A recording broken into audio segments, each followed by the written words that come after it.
While I was hospitalized with a rare blood infection, my husband emptied our joint savings to buy his girlfriend a beachfront condo. Helen won't survive another week, he whispered to her on a video call by my bedside. When I discovered he'd transferred $2.3 million to their dream home fund, I smiled silently. As CEO of Meridian Trust, I didn't just have an account at the bank, I owned it. The steady beep of the heart monitor marked time as I drifted between consciousness and the hazy darkness that had become my constant companion. The specialists. Before we jump back in, tell us where you're tuning in from, and if this story touches you, make sure you're subscribed, because tomorrow I've saved something extra special for you. Had a name for what was attacking my immune system: hemophagocytic lymphohistiocytosis. The nurses just called it HLH. All I knew was that it had struck suddenly, transforming me from the powerful CEO of Meridian Trust Bank to a fragile patient, fighting for her life at St. Catherine's Medical Center. "Mrs. Reynolds, can you hear me?" The voice seemed to come from underwater, distant yet insistent. I struggled to open my eyes, the fluorescent hospital lights harsh after days of darkness. Dr. Emerson's face gradually came into focus, concern etched in the lines around her eyes. "Your white blood cell count is responding to the treatment. This is a good sign." I tried to respond, but my throat felt lined with sandpaper. 14 days. That's how long I'd been drifting in and out of consciousness, pieces of conversations, floating around me like debris in a current. Snatches of medical jargon, worried whispers from the nursing staff, and something else, something that had penetrated even the deepest fog of my illness. Adam's voice. My husband of 11 years speaking in hushed tones at my bedside when he thought I couldn't hear. "The timing couldn't be more perfect, Olivia. We'll close on the condo next week." A pause. "The doctors are saying it's just a matter of time. Her organs are starting to shut down." The memory sent a chill through me that had nothing to do with my fever. Adam, speaking to the woman I'd heard rumors about for months but had been too consumed with the bank merger to investigate. Olivia Winters, the interior designer we'd hired to renovate our lake house last summer. The woman who had apparently been redesigning more than just our vacation home. "I think she's waking up," came a gentle voice to my right. Nurse Elsie Martinez had been my constant guardian, her quiet competence a comfort during the worst of my illness. She adjusted something on my IV. "Mr. Reynolds just left for lunch, Mrs. Reynolds. He said he'd be back around 3. How are you?" "Feeling today?" "Better than he hopes," I wanted to say, but settled for a weak nod. The timing was cruelly ironic. 3 months ago, I'd been at the pinnacle of my career, orchestrating the merger between Meridian Trust, the regional bank I'd built, from the ground up over 15 years, and Northeast Financial. The deal had made headlines in the financial press, with my retention of controlling interest, and the CEO position noted as a particular coup. "Helen Reynolds maintains iron grip on expanded banking empire," the Wall Street Journal had declared. Adam had been at the celebration dinner, raising his glass in a toast to my success. Had he already been planning his exit strategy? Had my illness simply accelerated his timeline? "Your vitals are improving," Elsie noted, checking my monitors. "Dr. Emerson is quite pleased with your progress." She hesitated, then added in a lower voice, "Mrs. Reynolds, I don't normally get involved in patients' personal matters, but there's something you should know." I managed to turn my head slightly toward her, a question in my eyes. "Your husband," she began, then stopped as the door to my room opened. Emma Lawson, my executive assistant of 8 years, stepped in carrying a small vase of fresh gardenias, my favorites. Her professional demeanor slipped for a moment when she saw me conscious, relief washing over her face before she composed herself. "Helen," she said, approaching the bed, "you look better." A diplomatic assessment at best. I could only imagine my appearance after 2 weeks of critical illness. Elsie discreetly stepped out, giving us privacy. "The board sends their regards," Emma continued, placing the flowers on the windowsill. Noel is handling the quarterly projections. Presentation, and everything else is running smoothly. She paused, glancing at the door. But I'm actually here about something else. I listened as Emma set her handbag on the visitor's chair and extracted her tablet. After entering her password, she turned the screen toward me. I noticed some unusual activity on the joint household account while preparing your personal tax documents. Even in my weakened state, the numbers on the screen sent a surge of adrenaline through my system. A series of transfers over the past 10 days, each moving substantial sums from our joint savings to an account I didn't recognize. The total made my blood run cold, $2,340,000, nearly all the liquid assets from our non-investment accounts. I wouldn't normally monitor your personal finances, Emma said, her voice tight with controlled anger, but the notifications kept coming to your email, which I've been checking during your illness. When I saw the amounts, I grew concerned. She swiped to another screen. I did some digging. The recipient account belongs to Ocean View Properties in Boca Raton. They're a luxury real estate development company. Another swipe. This is the property that's under contract. The image showed a stunning contemporary beachfront condo, all glass and clean lines with an infinity pool overlooking the Atlantic. Exactly the kind of minimalist architecture Adam had always claimed to despise, but that I'd learned he secretly admired. The price tag, $2.8 million. The purchasing entity is listed as Reynolds Winters Holdings, LLC, Emma added quietly. The pieces locked into place with cold clarity. Adam hadn't just been having an affair with Olivia Winters. He was planning a new life with her, funded by my money, carefully timed to my expected death. I closed my eyes, not from weakness, but to contain the fury building inside me. When I opened them again, I found Emma watching me with concern. There's more, she said hesitantly. Yesterday, he came to the bank and attempted to access your personal accounts, the ones not connected to your joint holdings. This sparked a different kind of alarm.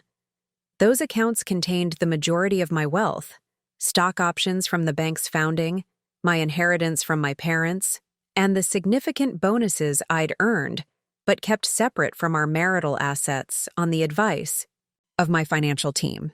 Leon at the main branch called me immediately, Emma continued. Adam had some kind of power of attorney document, but Leon recognized it wasn't our standard form. He stalled, saying the system was down and that he'd need to verify with compliance. So Adam wasn't just stealing our joint savings. He was after everything. With tremendous effort, I raised my hand slightly. Emma immediately placed her tablet in my palm. My fingers felt like they belonged to someone else as I painfully typed out a message. How long have they been together? Emma's expression confirmed she knew exactly who I meant. Based on what I've found, at least 8 months. The LLC was formed 6 months ago. So even before my illness, they had been planning this. My hospitalization had simply presented the perfect opportunity. I typed again, each keystroke requiring focused effort. He doesn't know I still retain majority ownership of Meridian after the merger, does he? No, Emma replied. The exact terms weren't public. The press only reported that you remained CEO. She hesitated. Adam believes Northeast Financial now controls Meridian, with you as a figurehead. I almost smiled at this. Adam had never bothered to understand the intricacies of banking regulations or corporate governance. He'd attended the merger celebration, heard the congratulations, but hadn't bothered to read the actual terms. He didn't realize that while Northeast had indeed purchased a significant stake in Meridian, I'd structured the deal to ensure I maintained controlling interest. He didn't just think I was dying. He thought my bank, my life's work, had already been taken from me. A plan began to form in my mind, fueled by betrayal and a lifetime of strategic thinking that even HLH couldn't diminish. I typed one final message to Emma. Get me Sasha Petrov from legal, and don't let Adam know I'm awake. Preparing and narrating this story took us a lot of time, so if you are enjoying it, subscribe to our channel. It means a lot to us. Now back to the story. The revelation of Adam's betrayal hit me in waves, each one threatening to pull me back into the darkness. My medical reality competed with this new emotional trauma, creating a disorienting haze where past and present blurred together. The woman who had built Meridian Trust from a 3-branch local bank into a regional powerhouse now struggled to lift a cup of water to her lips. Emma left shortly before Adam was due to return, promising to contact Sasha from legal discreetly. "Rest," she'd whispered. "Conserve your strength. We'll handle this." The plural "we" offered a small comfort in my suddenly shattered world.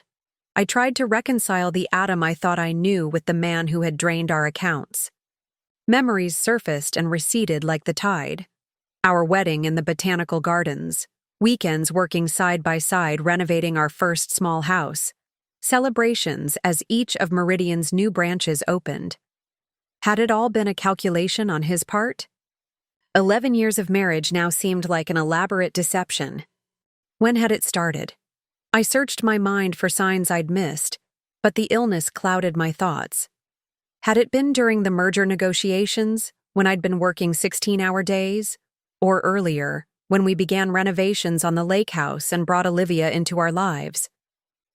The timeline Emma had discovered, 8 months of secret meetings, 6 months since forming their LLC, coincided with the most intense period of my career. The door to my hospital room opened, interrupting my thoughts. Adam entered carrying a small potted orchid, his expression a practiced mask of concern. Had I not overheard him speaking to Olivia? Had I not seen the financial records? I might have been touched by the gesture. "Helen," he said, approaching my bed with the caution of someone nearing a sleeping animal.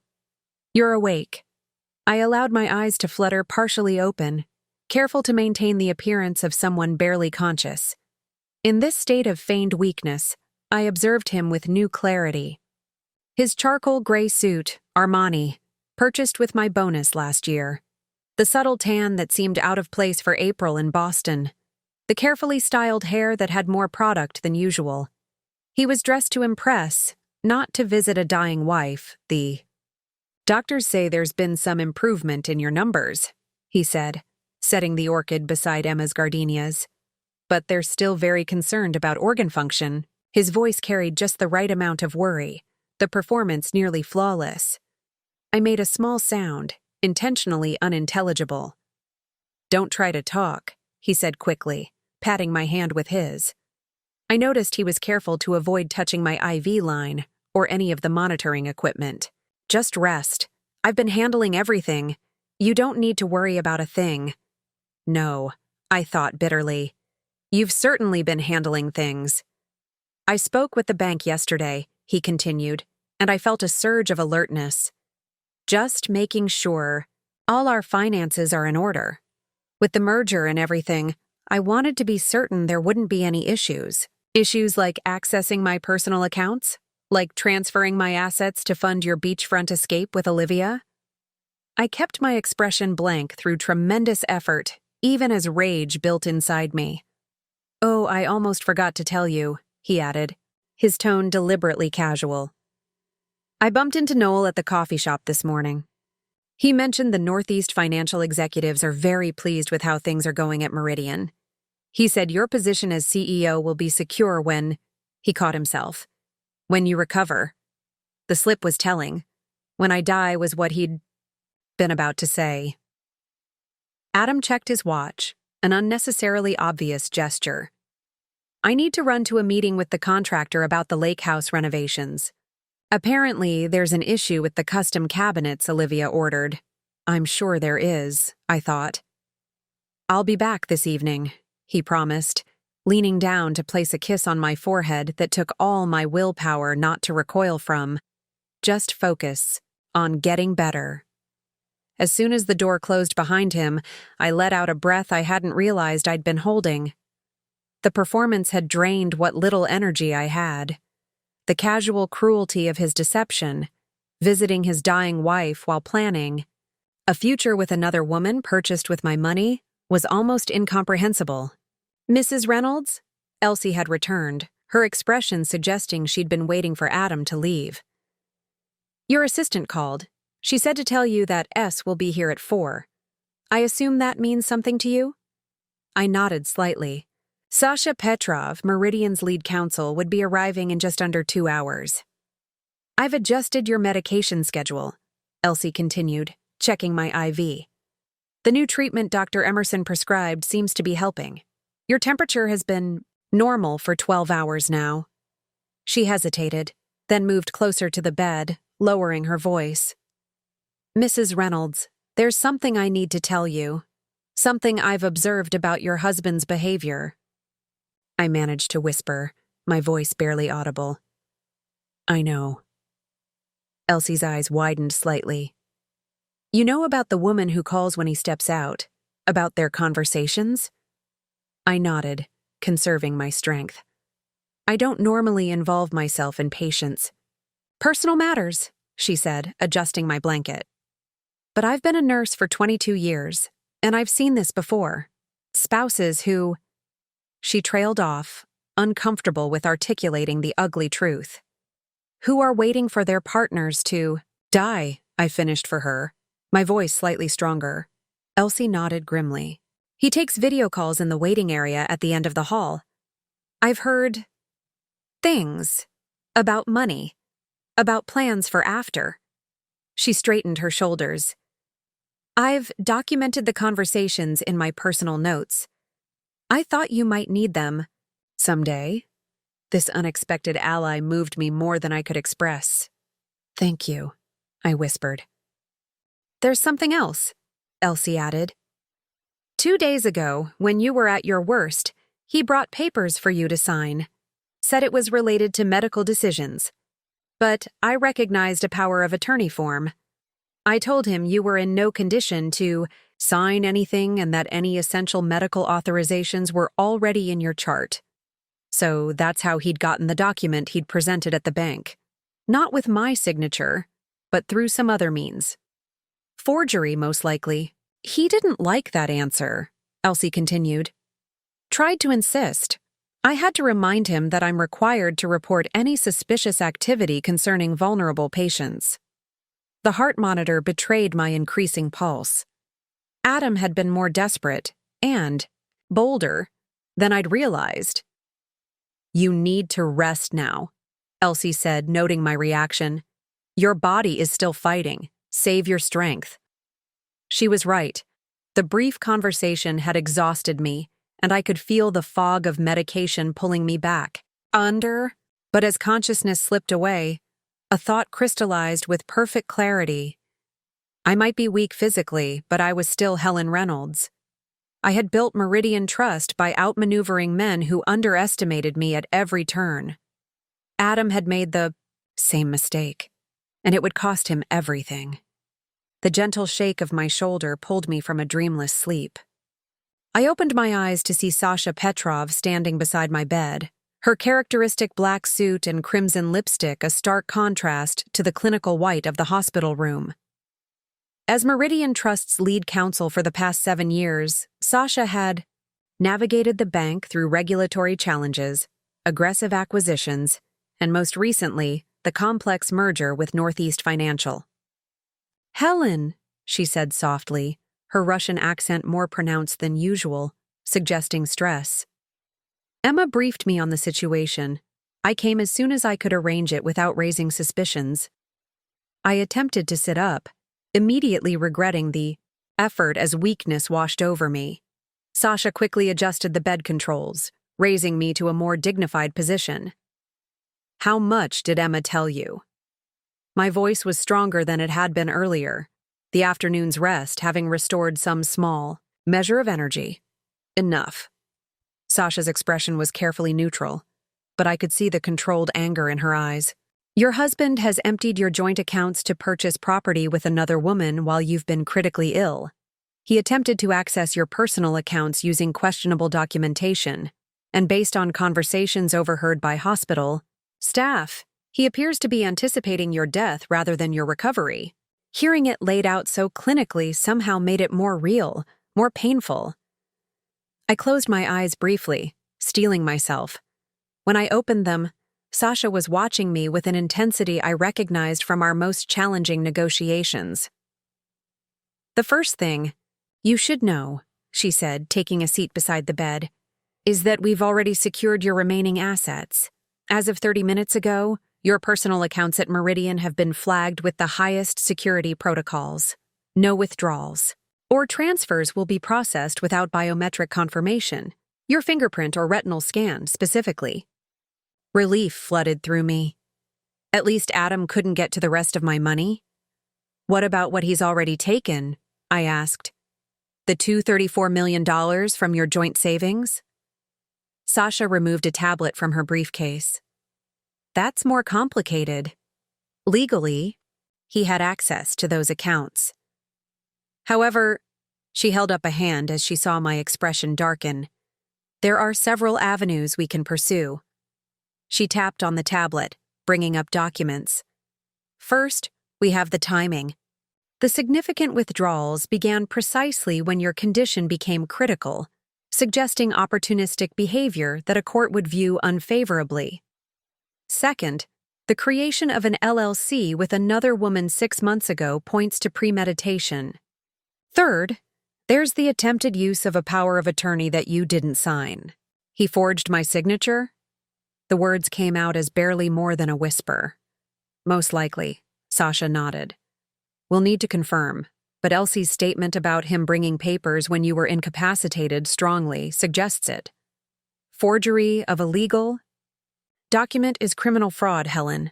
This goes beyond a civil matter." The implications settled heavily on me. My husband wasn't just leaving me. He was committing crimes to steal from me. "There's something else you should know," Sasha continued, her voice dropping slightly.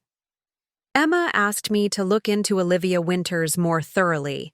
She's not just a home designer. She was employed by Northeast Financial's corporate development team until 9 months ago. The revelation hit me like a physical blow." "She worked for our merger partner?" Sasha nodded grimly. "As a financial analyst focused on acquisition targets, she would have had access to preliminary data about Meridian during the early stages of merger talks. She left Northeast shortly before your formal negotiations began. The pieces fell into place with sickening clarity. She targeted us, I said, the words bitter on my tongue. She used the design job to get close to Adam, to get information about the bank. It appears so, Sasha confirmed. The timing is too convenient to be coincidental. And there's more. The realtor handling the condo purchase in Boca Raton, Roman Winters, Olivia's brother. They're keeping it all in the family, I said, a hollow laugh escaping me before turning into a cough. Sasha quickly handed me water. After I'd recovered, Sasha continued, Helen, I need to ask, how much does Adam actually know about the final terms of the merger? I considered this carefully. Only what was publicly reported. That I remained CEO, that Northeast acquired a significant stake in Meridian. He never asked about the details, and I hesitated, a wave of shame washing over me. I never volunteered them. We'd been growing apart even before Olivia. The merger consumed me. So he doesn't know you maintained controlling interest through the special class of voting shares? No, I confirmed. The structure was complex deliberately, to satisfy regulators, while preserving my control. The board knows, key executives know, but it wasn't publicized beyond the mandatory disclosures. Sasha's expression shifted to something I recognized from countless legal battles. The look of a strategist who had identified a critical advantage. Then, he doesn't realize that you still control the bank. He thinks Northeast calls the shots. Now, with you as the figurehead CEO, that appears to be the case. This, Sasha said, tapping her perfectly manicured nail against the tablet, gives us options. She leaned forward, lowering her voice further. Helen, before we proceed, I need to know what you want. Do you want to salvage anything from this? Marriage? Or are you prepared for total war? The question gave me pause. In the abstract, finding out your husband was having an affair would traditionally open several paths: counseling, separation, divorce with varying degrees of acrimony. But this wasn't just infidelity. This was calculated betrayal on multiple levels: emotional, financial, and potentially criminal. Adam and Olivia hadn't just planned a future together. They had actively hoped for my death to facilitate it. "I want everything he tried to take from me," I said finally, my voice stronger than it had been in weeks. "And I want him to understand exactly who he betrayed." Sasha's crimson lips curved into a small, fierce smile. "Then we need a strategy, not just legal, but comprehensive. And we need to keep him in the dark about your improving condition and awareness while we prepare." She reached into her briefcase again and removed a small, sleek recording device. "This is a secure digital recorder, encrypted and admissible in court. I want to place it in your room to capture any conversations when Adam visits. With your permission." I nodded. "Good. Next, we need to establish a secure communication channel between you, me, and a small circle of trusted allies. Your condition is our temporary advantage. He thinks you're too ill to fight back." "Who do we trust?" I asked, the question carrying weight beyond the immediate crisis. In the banking world, trust was currency, and I had just suffered a catastrophic devaluation of my personal reserves. "Emma, without question," Sasha replied immediately. "Noel from your executive team. He was the one who flagged Adam's inquiries about your accounts. Elsie here at the hospital. And Leon from the main branch who stalled the power of attorney request." She paused.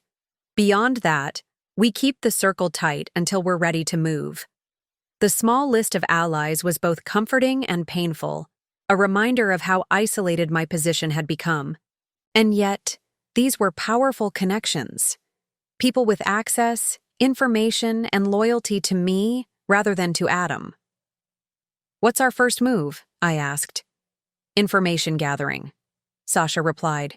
"We need to document the extent of the fraud, track the money trail completely, and collect evidence of conspiracy between Adam and Olivia. Meanwhile, you focus on getting stronger. Dr. Emerson tells me you're responding well to the new treatment protocol." "And Adam? For now, we let him believe he's succeeding. That the power of attorney issue was a minor bureaucratic hiccup. That your condition remains critical. The more secure he feels, the more mistakes he'll make." Sasha reached out and took my hand, an uncharacteristic gesture from the normally reserved attorney. "Helen, you built Meridian from nothing. You've outmaneuvered some of the sharpest financial minds in the Northeast. This is just another hostile takeover attempt, and you've never lost one of those." Her words stirred something in me, a familiar determination that had been dormant during my illness. She was right. This was business in its way. Ruthless personal business. "Set up the recorder," I said, "and get me a secure phone. It's time to remind everyone exactly who they're dealing with." As Sasha prepared the recording device, explaining its features in hushed tones, I felt a clarity that had eluded me since awakening to this nightmare. Adam had made a fundamental miscalculation. He'd seen my illness as his opportunity, never considering that the same strategic mind that had built a banking empire would be turned fully against him. He didn't just underestimate my will to live. He underestimated my will to win.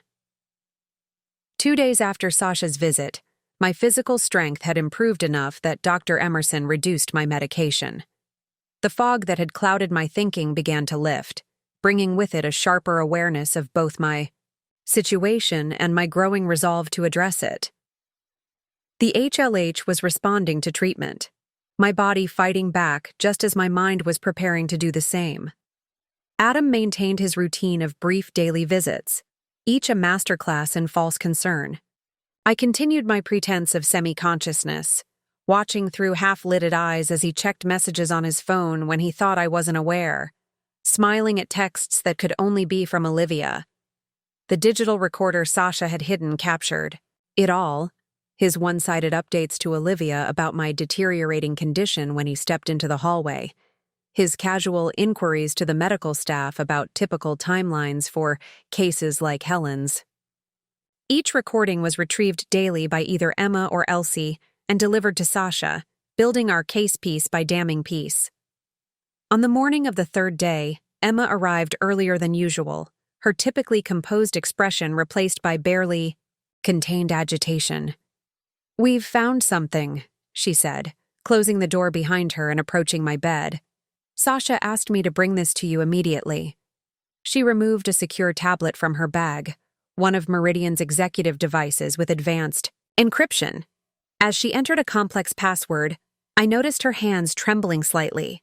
"Last night I was reviewing the complete transaction history from your joint accounts," she explained, her voice low despite our privacy. "I was looking for patterns, trying to establish the timeline of withdrawals. That's when I found these." Ika turned the tablet toward me.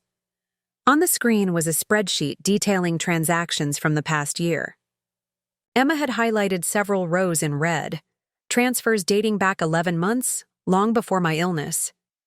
"He's been moving money gradually," I whispered, scanning the data. "Small amounts at first, then larger sums as time went on." "Yes," Emma confirmed.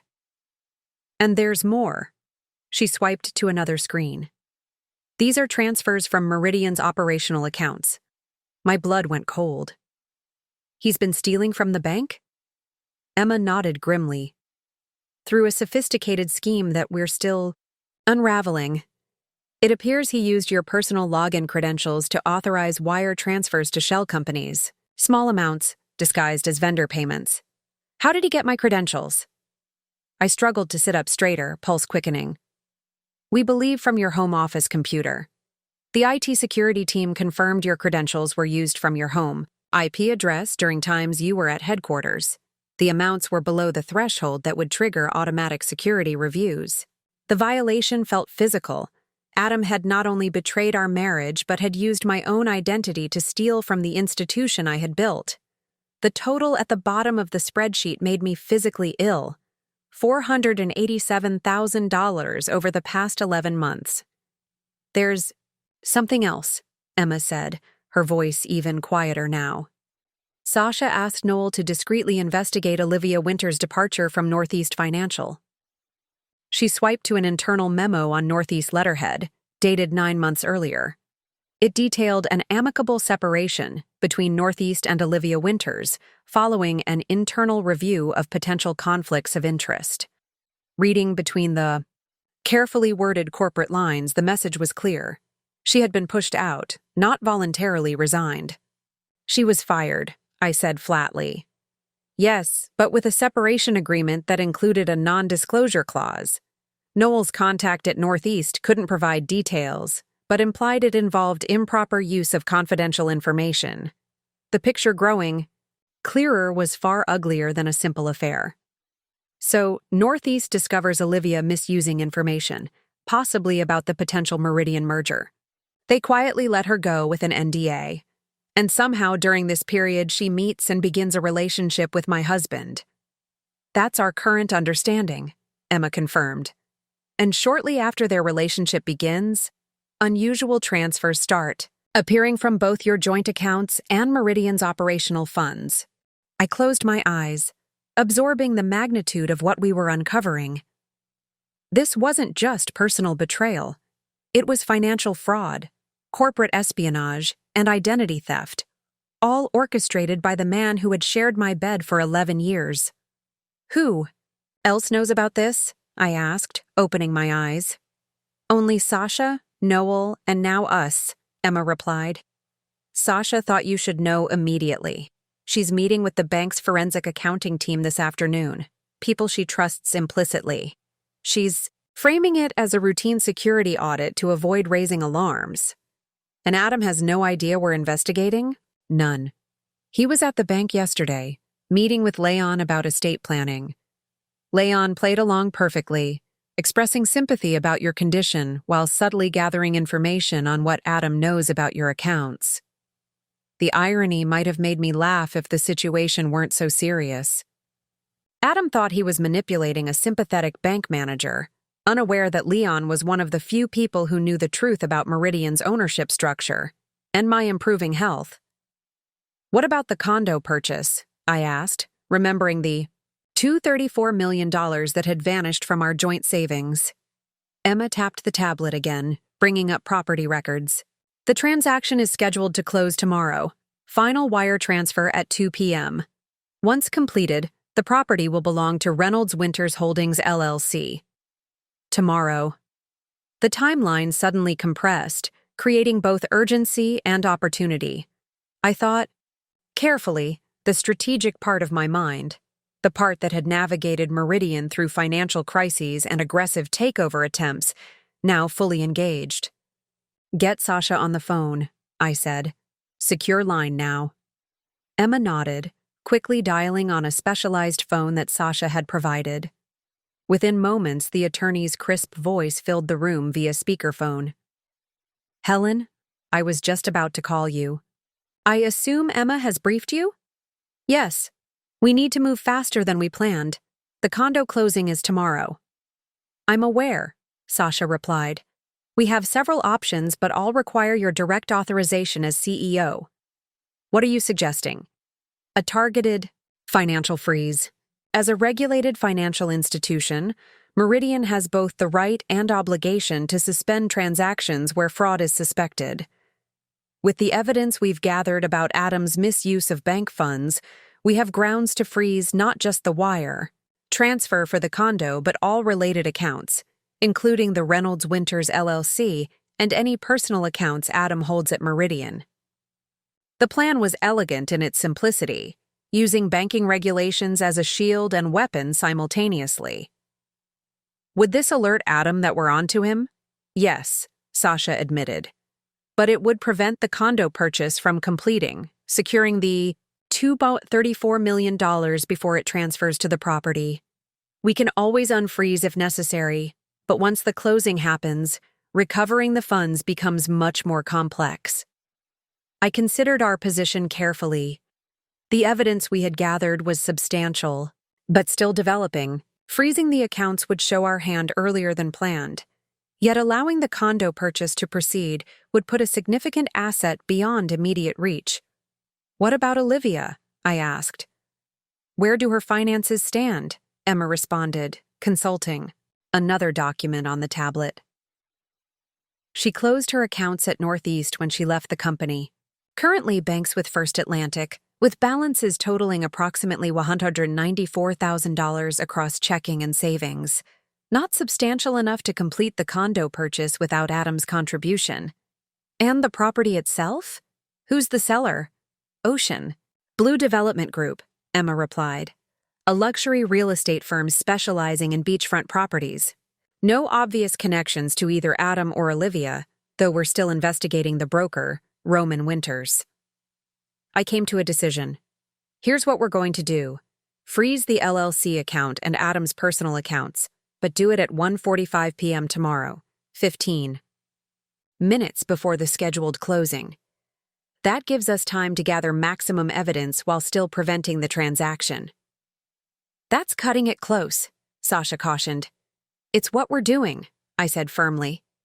"Additionally, I want a complete audit of all transactions involving my credentials over the past year, and I want to speak with Dr. Emerson about accelerating my treatment schedule.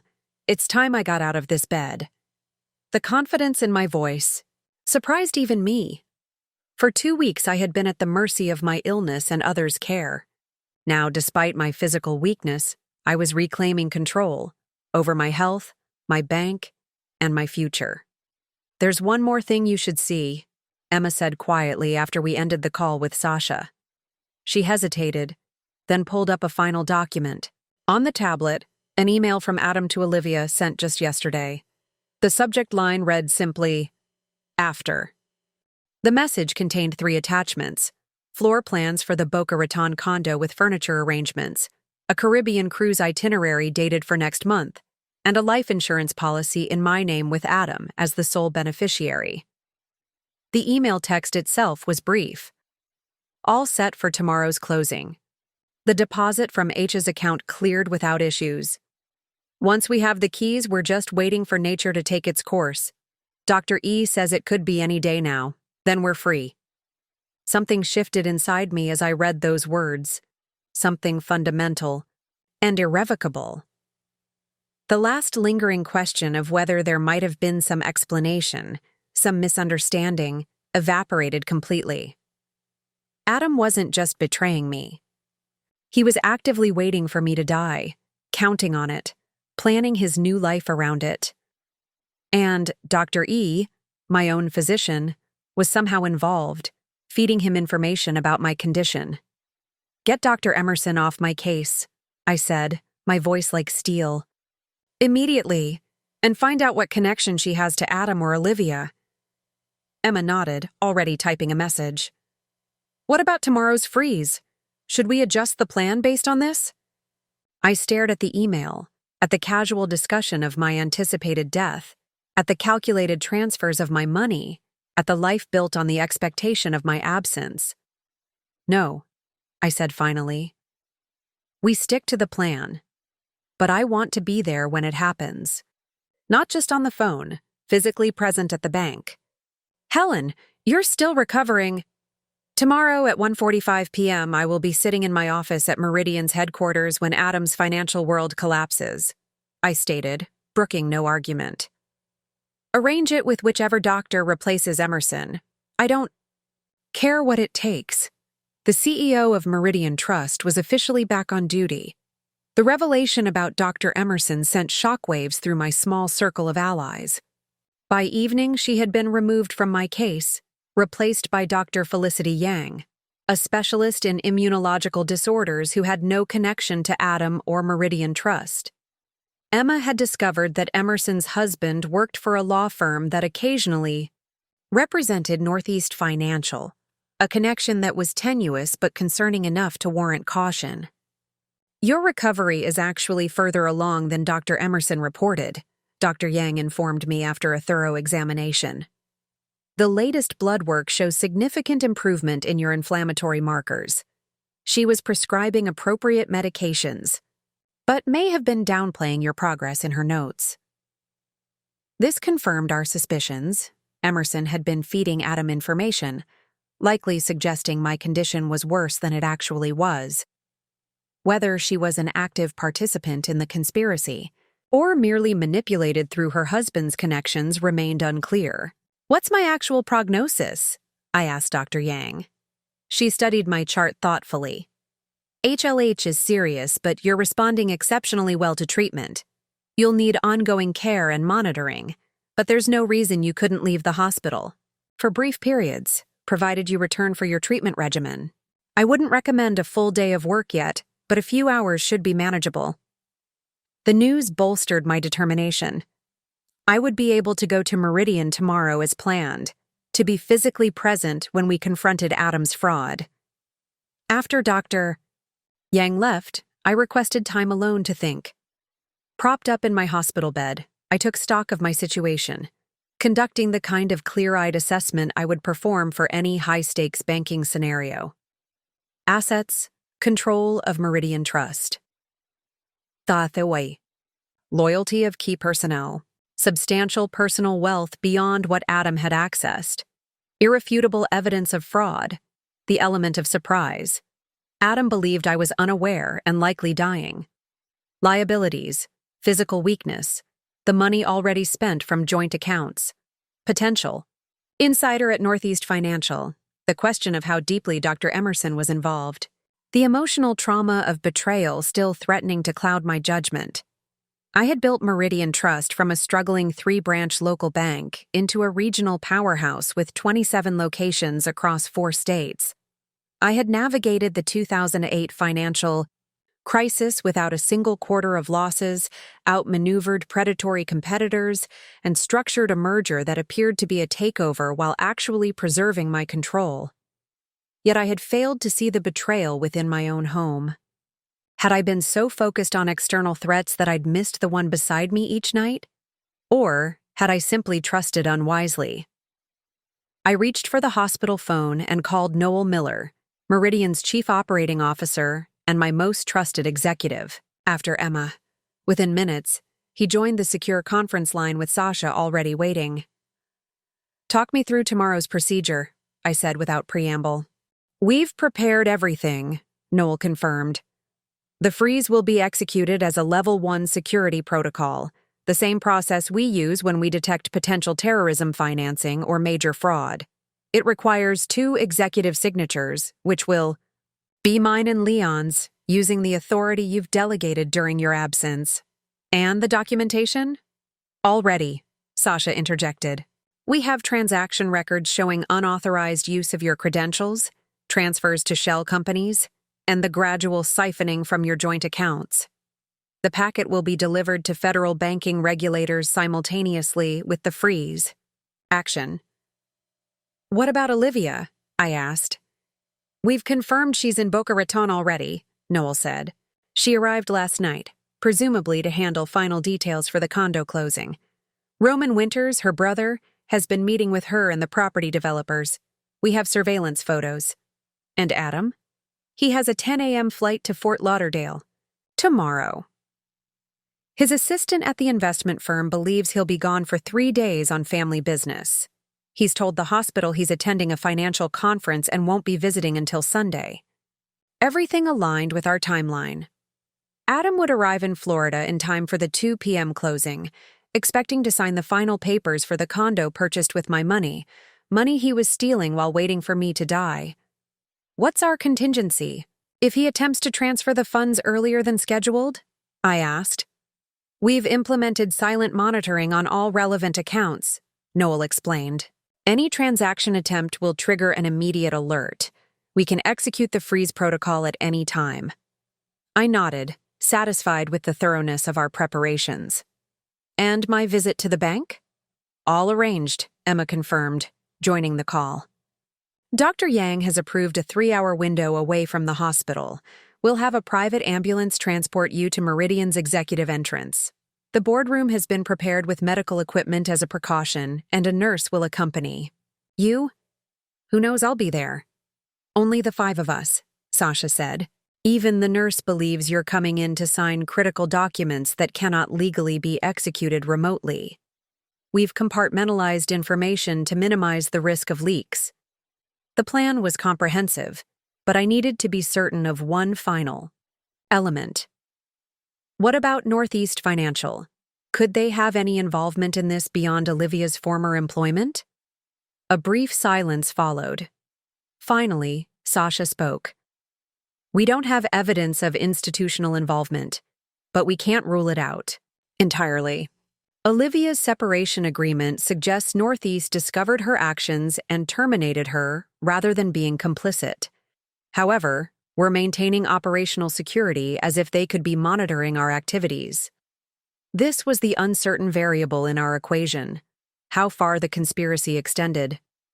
Had Northeast identified Meridian as a target, using Olivia to gather intelligence before cutting ties when her methods became too risky? Or was this a personal scheme that Olivia continued independently after her dismissal? "I want to review the merger documents again," I said. "The final terms, specifically the clauses regarding breach of confidentiality and corporate espionage." "I'll send them securely immediately," Sasha promised. "But Helen, are you considering unwinding the merger?" The question gave me pause. The Northeast merger had been the crowning achievement of my career, expanding Meridian's footprint and capabilities while preserving my control. Unwinding it would be complex, expensive, and potentially damaging to the bank I had built. "I'm considering all options," I replied carefully. "If Northeast had any involvement in this scheme, they breached the merger agreement in fundamental ways. I want to understand our full range of remedies." After ending the call, I found myself alone with my thoughts again. The logistical details were addressed, the tactical plan in place. But strategy required more than tactics. It required clarity about objectives. What did I want from this confrontation? Legal consequences for Adam and Olivia, certainly. Recovery of my stolen funds, obviously. But beyond that? I thought about the life I had built. the bank that bore my strategic imprint on every policy and procedure, the marriage I had believed was a partnership, the future I had planned with a man who had been plotting my financial and possibly physical demise.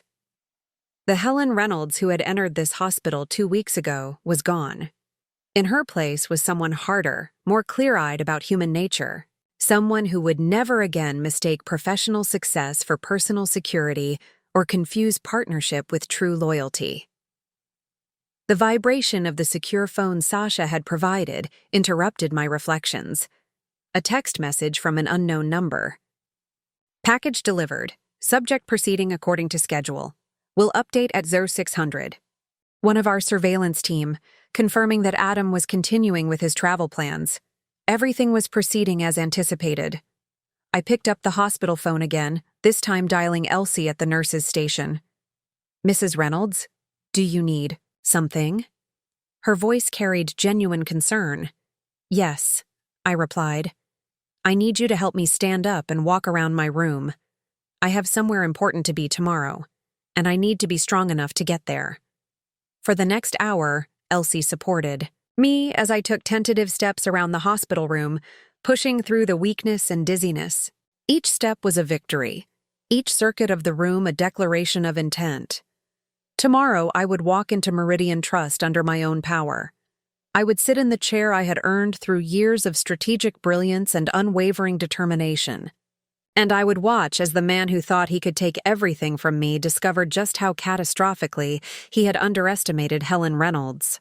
You're doing remarkably well, Elsie encouraged as I completed a final lap around the room before returning to bed, exhausted but triumphant.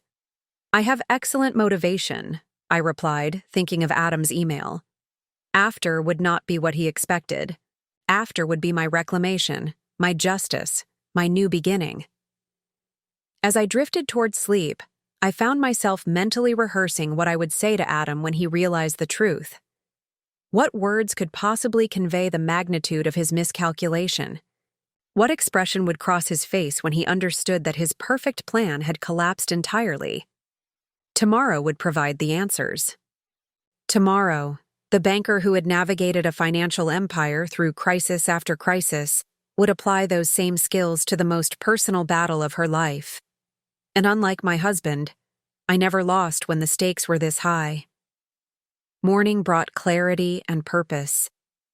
I woke before dawn, my mind unusually sharp despite the lingering effects of medication. Outside my window, Boston was still dark, the financial district's skyscrapers illuminated only by security lights, including Meridian Tower, where I would soon confront the full scope of Adam's betrayal. My secure phone buzzed with a message from our surveillance team. Subject departed residence 050, en route to Logan Airport. Confirmed reservation on JetBlue 823 to Fort Lauderdale, 10:15 departure. Adam was proceeding exactly as anticipated. I felt a strange calm knowing he was moving inexorably toward a trap of our making. Elsie arrived for her early shift, helping me with a more extensive walking session. My strength was returning incrementally, enough to manage short distances, unassisted, though a wheelchair would be necessary for longer stretches. Someone dropped this off for you, Elsie said, handing me a flash drive after ensuring we were alone. Sasha's assistant said you'd know what it is. I did. The drive contained the complete forensic analysis of Adam's financial activities that the team had been compiling. After inserting it into the secure tablet, I found myself immersed in the detailed chronology of my husband's betrayal. The earliest evidence dated back 14 months, shortly after Meridian had announced preliminary merger discussions with Northeast Financial. Adam had opened a separate email account under a pseudonym, using our home Wi-Fi. The first contact with Olivia Winters came 2 weeks later, an innocuous-seeming message about interior design services for our lake house, but sent to his secret account rather than his regular email. Their correspondence evolved quickly. Within a month, they were exchanging flirtatious messages. By the 3-month mark, they were discussing opportunities related to Meridian's pending merger. Olivia, then still employed by Northeast, appeared to be feeding Adam questions to ask me. Questions about Meridian's loan portfolio quality, capital reserves, and regulatory compliance. I remembered those questions now, casual dinner conversations, where Adam had shown uncharacteristic interest in banking matters. I had attributed it to supportive husbandly attention, even feeling grateful that he was taking an interest in my work during the stressful merger negotiations.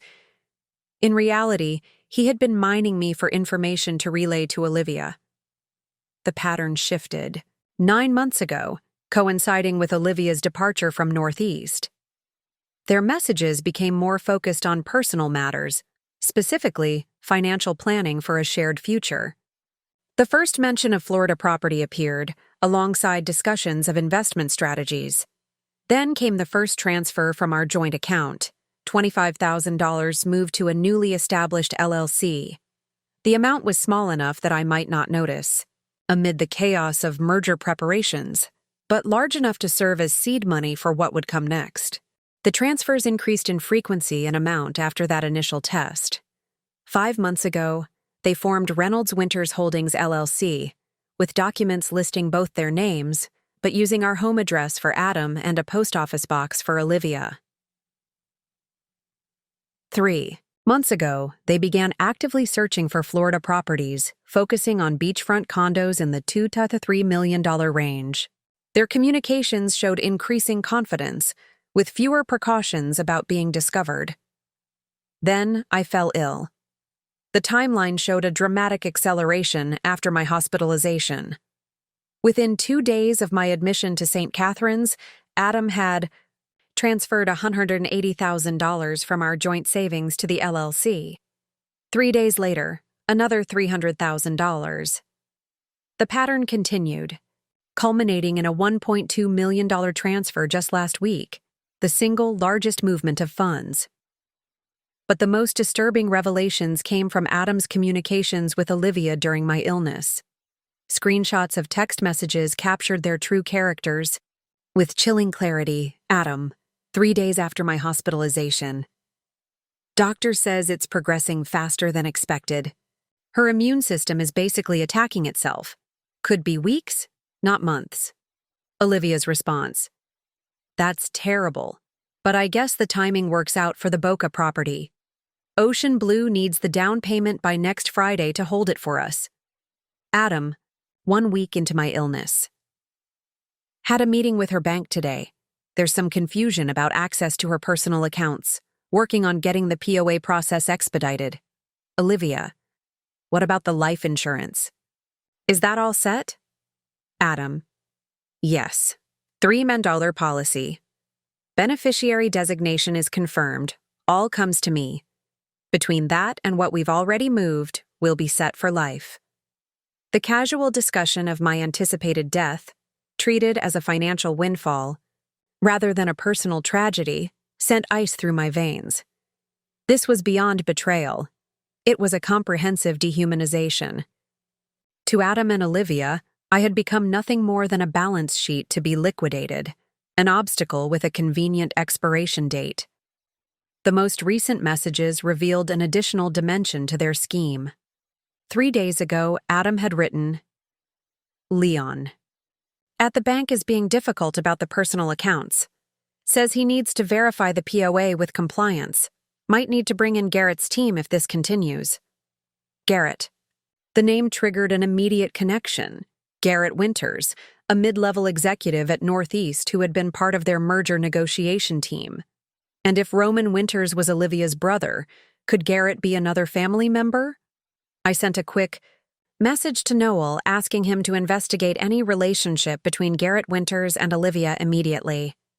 As I continued reviewing the evidence, a message from Sasha arrived.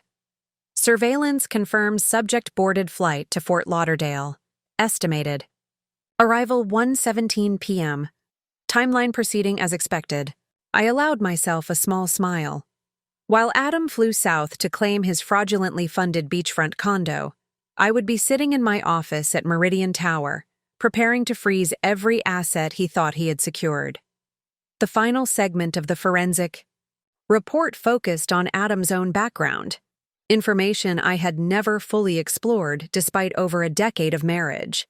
He had presented himself as a successful investment advisor with a respectable client roster and moderate personal wealth. Our marriage had been whirlwind, moving from introduction to engagement in just 6 months, another detail that now carried ominous significance. What the investigation revealed was a man with a history of strategic relationships with wealthy women. Before me, there had been 2 significant girlfriends, both affluent, both considerably older than Adam, both relationships ending when the women's financial situations changed. One had lost significant assets in a business downturn. The other had faced family legal troubles that tied up her inheritance. In both cases, Adam had departed shortly after the money did. There was no evidence that he had stolen from these women, as he had from me, perhaps because neither had the level of wealth that would make such risks worthwhile. But the pattern was unmistakable. Adam Reynolds cultivated relationships with financially valuable women, stayed as long as the arrangement benefited him, and moved on when better opportunities arose. I had simply been the most lucrative target, to date, a self-made banking CEO with substantial personal assets and access to institutional resources. The perfect mark for a sophisticated predator. Olivia's background was equally revealing. The Winters family had connections throughout the financial sector, Roman in real estate, Garrett at Northeast, and a cousin at the Federal Reserve Bank of Boston. They operated as a loose network, leveraging each other's positions for mutual benefit. Olivia's employment history showed a pattern of joining companies shortly before significant transactions, then moving on afterward. Northeast Financial had been her longest position, lasting nearly 3 years, until whatever activities she had undertaken regarding Meridian had crossed enough lines to warrant termination. The revelation of this coordinated network explained much. This wasn't simply a husband leaving for another woman. This was a sophisticated financial conspiracy executed by a group with intimate knowledge of banking operations and regulatory blind spots. The door to my room opened, interrupting my review. Emma entered, carrying a garment bag and a small case. "It's time to prepare," she said, hanging the bag on the bathroom door. "The transport team will be here in 45 minutes. Inside the bag was a charcoal gray suit, my signature look. As Meridian's CEO, tailored but conservative, projecting authority without ostentation, Emma had thought of everything, including a silk scarf that would cover the still visible IV port in my neck. "Noel just called," she said as she helped me sit up. "He found the connection to Garrett Winters. He's Olivia's cousin, not her brother. He's still at Northeast, but has been on special assignment for the past 3 months." "Special assignment doing what?" "Overseeing the technical integration of Meridian's systems with Northeast's platforms. He has high-level access to our infrastructure." The implications were immediate and alarming. If Garrett Winters had been exploiting his integration role to access Meridian's systems, the conspiracy could extend beyond Adam and Olivia's personal enrichment to something more systematic. "We need to revoke his access immediately," I said. "Lock down all systems integration work until we determine what he's been accessing." Emma nodded, already texting the instructions to our IT security team. Sasha suggested we might want to involve federal authorities sooner than planned. If this involves institutional systems access, it could trigger regulatory reporting requirements. She was right. What had begun as a personal betrayal had expanded into potential corporate espionage and financial system intrusion, matters that federal banking regulators and possibly the FBI would need to address. "Tell Sasha to contact her liaison at the Financial Crimes Enforcement Network," I decided. "Brief them on what we know and what we suspect, but emphasize that we're still gathering evidence. Ask them to stand by for our signal this afternoon." As Emma relayed the instructions, I continued reviewing the files on Adam and Olivia.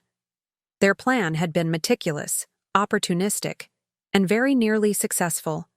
If I hadn't awakened when I did, if Elsie hadn't been observant and ethical, If Emma hadn't flagged the suspicious transactions, Adam would have emerged from my death as a grieving widower with millions in assets and life insurance proceeds, ready to begin his new chapter.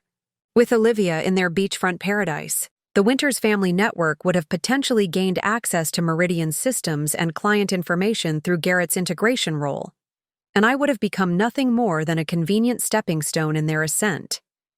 "Are you sure you're strong enough for this?" Emma asked, noting my expression as I set aside the tablet. "I've never been more certain of anything," I replied, pushing myself to stand under my own power. "Some things must be handled in person. This is one of them." As I took measured steps toward the bathroom to prepare for the day ahead, I felt something crystallize within me, a cold, precise clarity of purpose. The antagonists in my story had revealed themselves completely. Now it was time to show them exactly who they had underestimated. The private ambulance arrived discreetly at St. Catherine's rear entrance, away from prying eyes. With Elsie's assistance, I was transferred from a wheelchair into the vehicle, my strength preserved for what lay ahead. Emma rode beside me, briefing me on final developments while a nurse monitored my vitals. "Adam's flight landed 10 minutes ago," Emma reported, checking her phone. "Our person at Fort Lauderdale confirmed he deplaned and has a car service waiting. Olivia sent a text telling him to come directly to the Ocean Blue offices for pre-closing. Paperwork." I nodded, conserving my energy. The suit Emma had brought fit perfectly despite my weight loss from the illness. The silk scarf concealed my medical port, and the subtle makeup she had helped apply brought some color back to my face. To anyone who didn't know about my hospitalization, I would appear merely tired from a demanding schedule, not recently recovered from a life-threatening illness. "Noel called," Emma continued. "IT security has isolated Garrett Winters' access credentials and placed them under silent monitoring. He won't know we're tracking him, but any attempt to access Meridian's systems will trigger immediate alerts and full logging of his activities." "What about his previous access?" I asked. "They've begun a retroactive audit.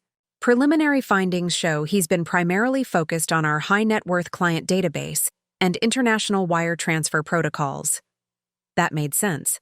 The high-net-worth database contained detailed information about our wealthiest clients, potential targets for whatever scheme the Winters family might be planning next, and international wire protocols would provide insight into how to move large sums across borders without triggering regulatory scrutiny.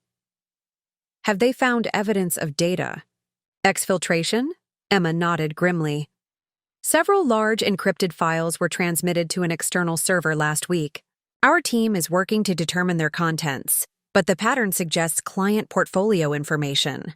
This transformed the situation from fraud against me personally to a potentially massive breach of client confidentiality and fiduciary duty.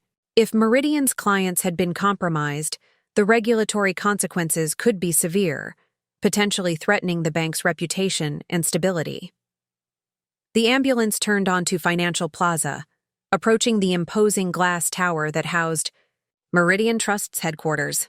Rather than the main entrance, we proceeded to the private executive garage, where Noel and Sasha waited beside the dedicated elevator. "You look formidable," Sasha commented as they helped me from the ambulance to a waiting wheelchair. "Ready? For battle." I smoothed my jacket. "Always." The executive elevator whisked us directly to the 38th floor without stops. As the doors opened, I gripped the wheelchair's armrests and pushed myself to stand. "Mrs. Reynolds, I strongly recommend," the nurse began. "Thank you for your concern," I interrupted politely but firmly. "But I will walk into my office."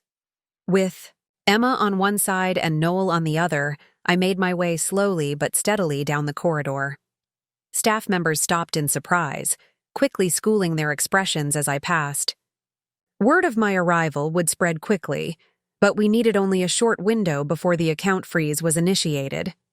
My office remained exactly as I had left it before my hospitalization, the same meticulous organization, the same view of Boston Harbor, the same sense of hard-earned authority. The only addition was a medical recliner discreetly positioned in one corner, an IV stand beside it. 20 minutes until the scheduled freeze, Noel noted as I settled into my chair. Not the medical recliner, but my executive chair behind the broad mahogany desk. The team is in position.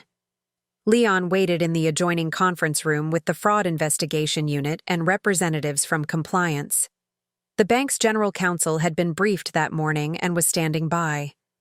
On a secure line, a special agent from the Financial Crimes Enforcement Network waited for our signal. Everything was in place. Yet something still bothered me, a loose thread in our understanding of the conspiracy.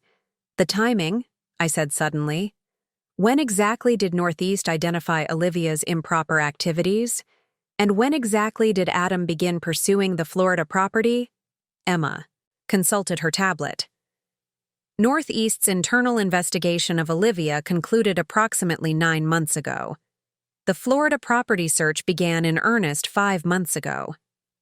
And my illness? When did Dr. Emerson become my physician? Emma's eyes widened as she checked the records. Dr. Emerson took over your care 4 months ago. You switched to her from Dr. Patel after a routine physical where she identified concerning blood markers. The pattern was unmistakable now. This wasn't opportunistic, I said quietly. My illness wasn't an unexpected development they capitalized on. It was part of the plan. Sasha leaned forward. You think your condition was deliberately induced? I think it's too coincidental that I developed a rare immune disorder shortly after switching to a doctor with connections to Northeast, at exactly the time Adam and Olivia were accelerating their plans. The implications hung heavily in the air. If true, this wasn't just fraud, it was attempted murder through medical means. We need Dr. Yang to review my complete medical history, I said. And we need to determine if Dr. Emerson had any direct contact with Adam or any of the Winters family before becoming my physician. Noel made the call immediately, adding this new investigative avenue to our expanding case. As we processed this disturbing possibility, my direct line rang, a number few people had access to. Emma checked the caller ID and frowned. It's Leon. He says it's urgent. I put the call on speaker. Leon, you're on with the executive team. What's happening? Mrs. Reynolds, Leon's voice carried a mixture of relief and concern. Adam just called the main branch directly. He's attempting to wire the full balance from your joint savings account to the Ocean Blue Development escrow account. Right now, not at the scheduled 2 p.m. closing. He's claiming it's an emergency change of plans. My heart rate accelerated. Did you authorize the transfer? No, ma'am.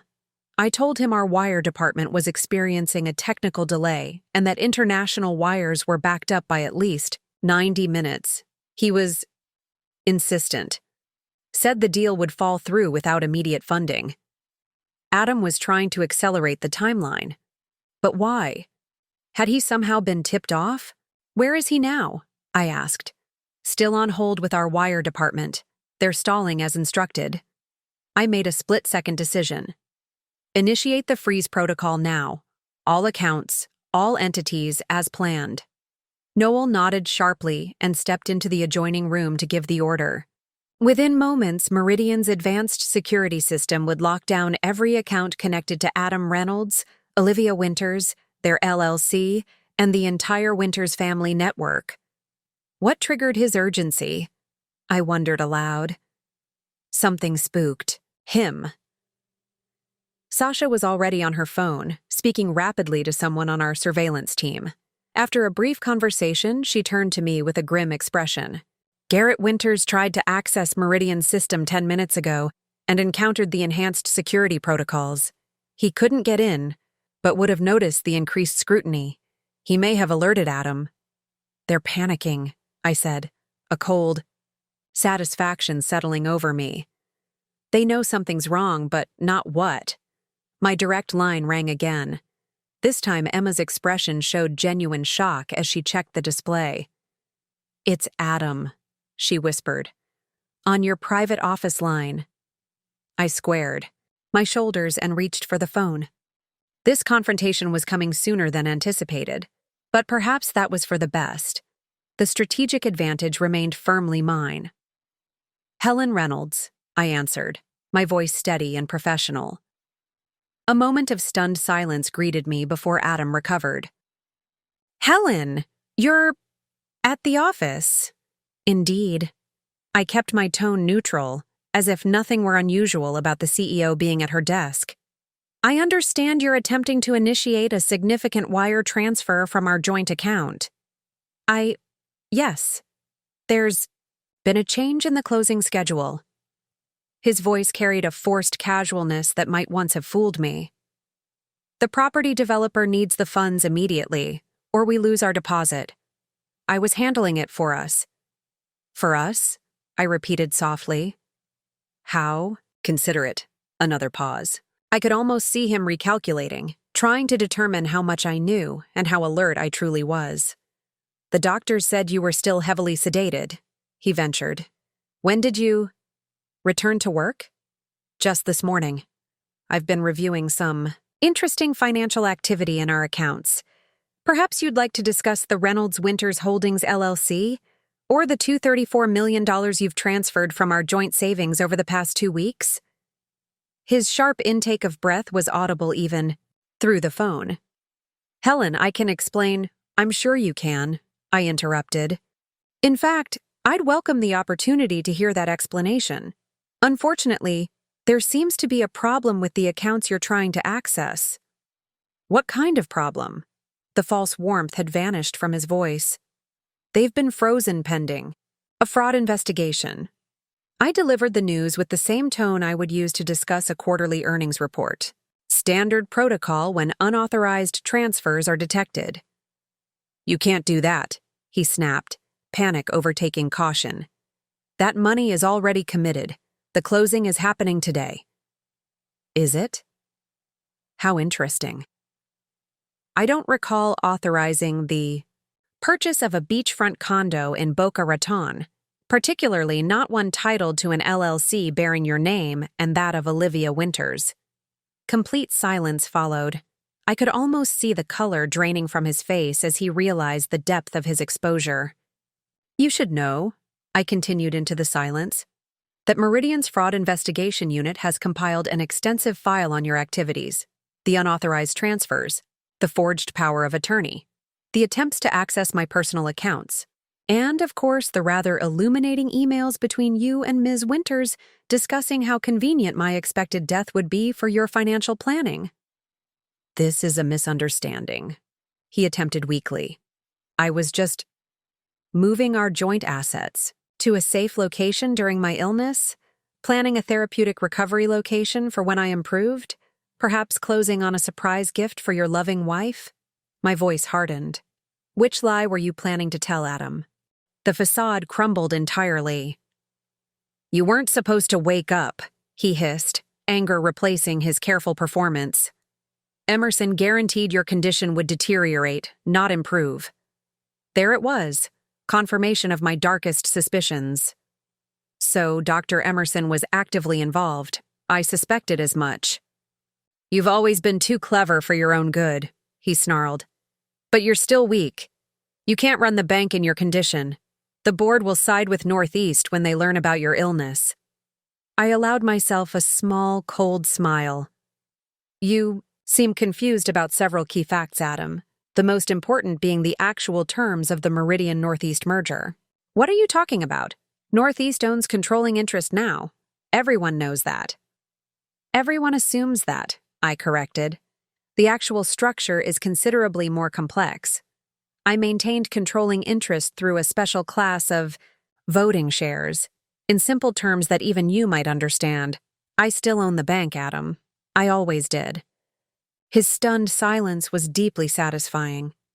And as the majority owner and CEO of Meridian Trust, I continued, I've just authorized a complete security freeze on all accounts associated with you, Olivia Winters, and the entire Winters family network. Every penny you thought you had secured is now inaccessible. You can't do this, he repeated, desperation replacing anger. I already have. In fact, representatives from the Financial Crimes Enforcement Network are currently reviewing. the evidence of your sophisticated fraud scheme. They're particularly interested in Garrett Winter's unauthorized access to Meridian's client databases. A sharp knock at my office door interrupted our conversation. Noel entered, giving me a thumbs up, confirmation that the freeze had been successfully implemented across all targeted accounts. "I need to go now, Adam," I said calmly. "I have a bank to run and a fraud case to prosecute. I suggest you use your return flight to Boston to find a good criminal defense attorney. You're going to need one." "This isn't over," he threatened. Weakly. "On the contrary," I replied. "It ended the moment you underestimated exactly who you were stealing from." I replaced the receiver gently, the soft click carrying the finality of a jail cell locking. "All accounts secured," Noel confirmed. "The Boca Raton closing has been canceled. Ocean Blue Development has been notified of potential fraud associated with the transaction." "And FinCEN?" I asked. "Agents are en route to Florida to intercept." "Adam and Olivia," Sasha reported. "Local field offices in Boston have teams heading to Garrett Winter's location and Dr. Emerson's office with warrants based on the evidence we provided." I leaned back in my chair, both exhausted and exhilarated.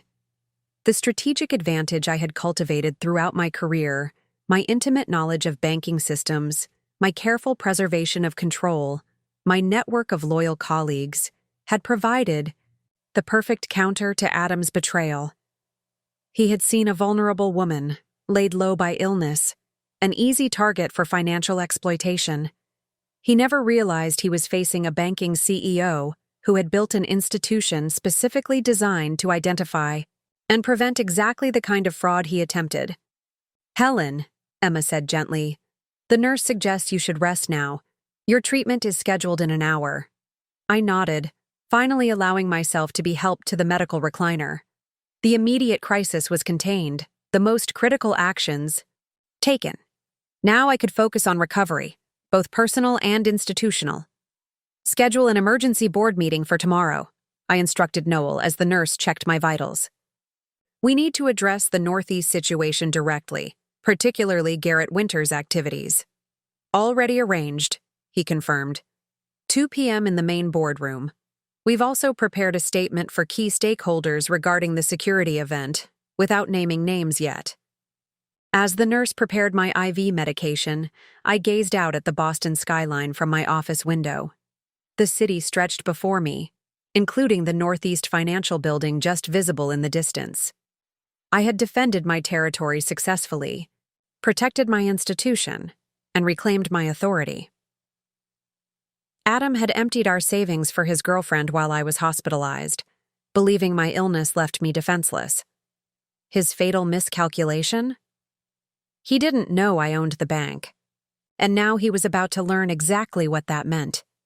The adrenaline that had carried me through the confrontation with Adam began to ebb as the nurse administered my medication. My body reminded me, with painful insistence, that I was still recovering from a life-threatening illness. Yet even as physical fatigue set in, my mind remained sharp, focused on the next phase of our response. "We need to expand our team," I told Emma and Noel as they conferred quietly by my desk. "What we've uncovered goes beyond Adam and Olivia's personal scheme. If Garrett Winters was accessing our client data, if Dr. Emerson was deliberately compromising my health, this is larger than we initially thought." Sasha returned from the adjoining conference room where she'd been coordinating with federal authorities. "FinCEN agents have detained Adam at the Ocean Blue offices in Boca Raton," she reported. "Olivia was with him. They're both being held for questioning." "And Garrett Winters?" I asked. "Northeast Financial's security team is cooperating. They've isolated him and secured his workstation pending the arrival of federal agents." I nodded, processing this information. "We need specialized expertise for the next phase. Emma, contact Diana Liang in cybersecurity. I want her to personally oversee the forensic analysis of everything Garrett accessed, and get Richard Okafor from compliance. He has experience with the SEC from his previous position." Emma nodded. "Already sending the messages." These two executives would be crucial in understanding the full scope of any data breach and navigating the regulatory implications. "What about Dr. Emerson?" asked Noel. "If she was actively involved in compromising your health, we need medical expertise to document what happened." "Contact Dr. Yang," I decided. "Ask her to assemble a team of specialists with no connections to St. Catherine's. I want a complete review of my case. Blood work, medication records, everything." The nurse monitoring my treatment looked alarmed. "Mrs. Reynolds, are you suggesting Dr. Emerson deliberately made you ill?" "That's precisely what we're investigating," Sasha confirmed. Adam's statement on the phone indicated she had promised Helen's condition would deteriorate, not improve. "I've been a nurse for 18 years, she said, shaking her head in disbelief.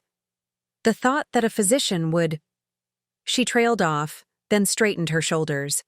"I'd like to help. I've assisted Dr. Yang with other cases. I could provide context on hospital procedures, medication protocols."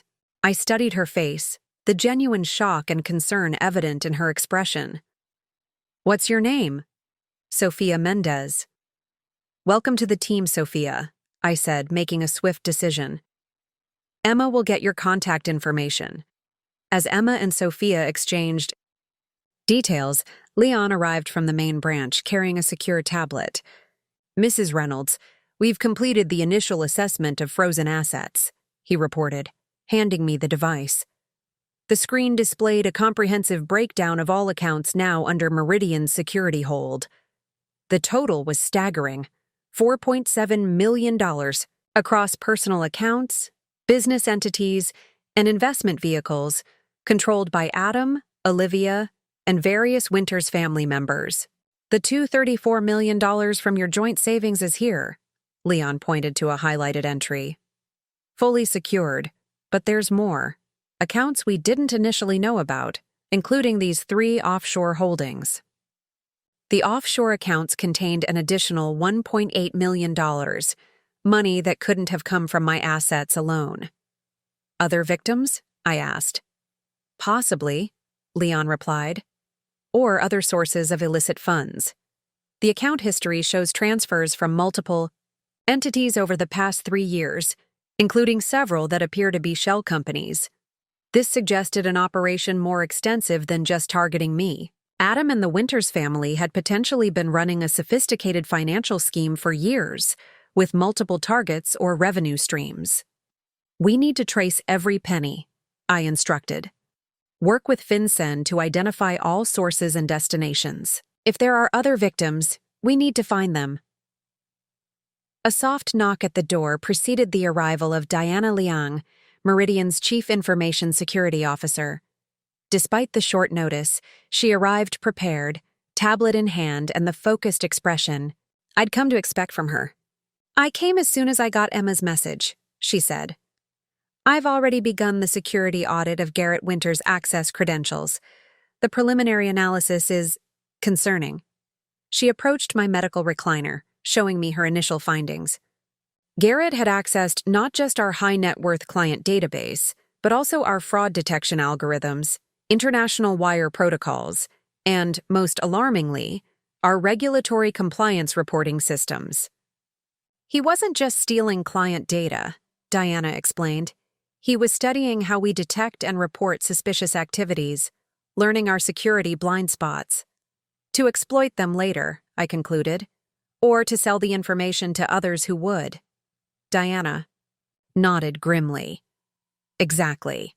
This wasn't amateur hour. The access pattern shows a methodical exploration of our entire security infrastructure. He was building a comprehensive blueprint of Meridian's systems. The implications were profound.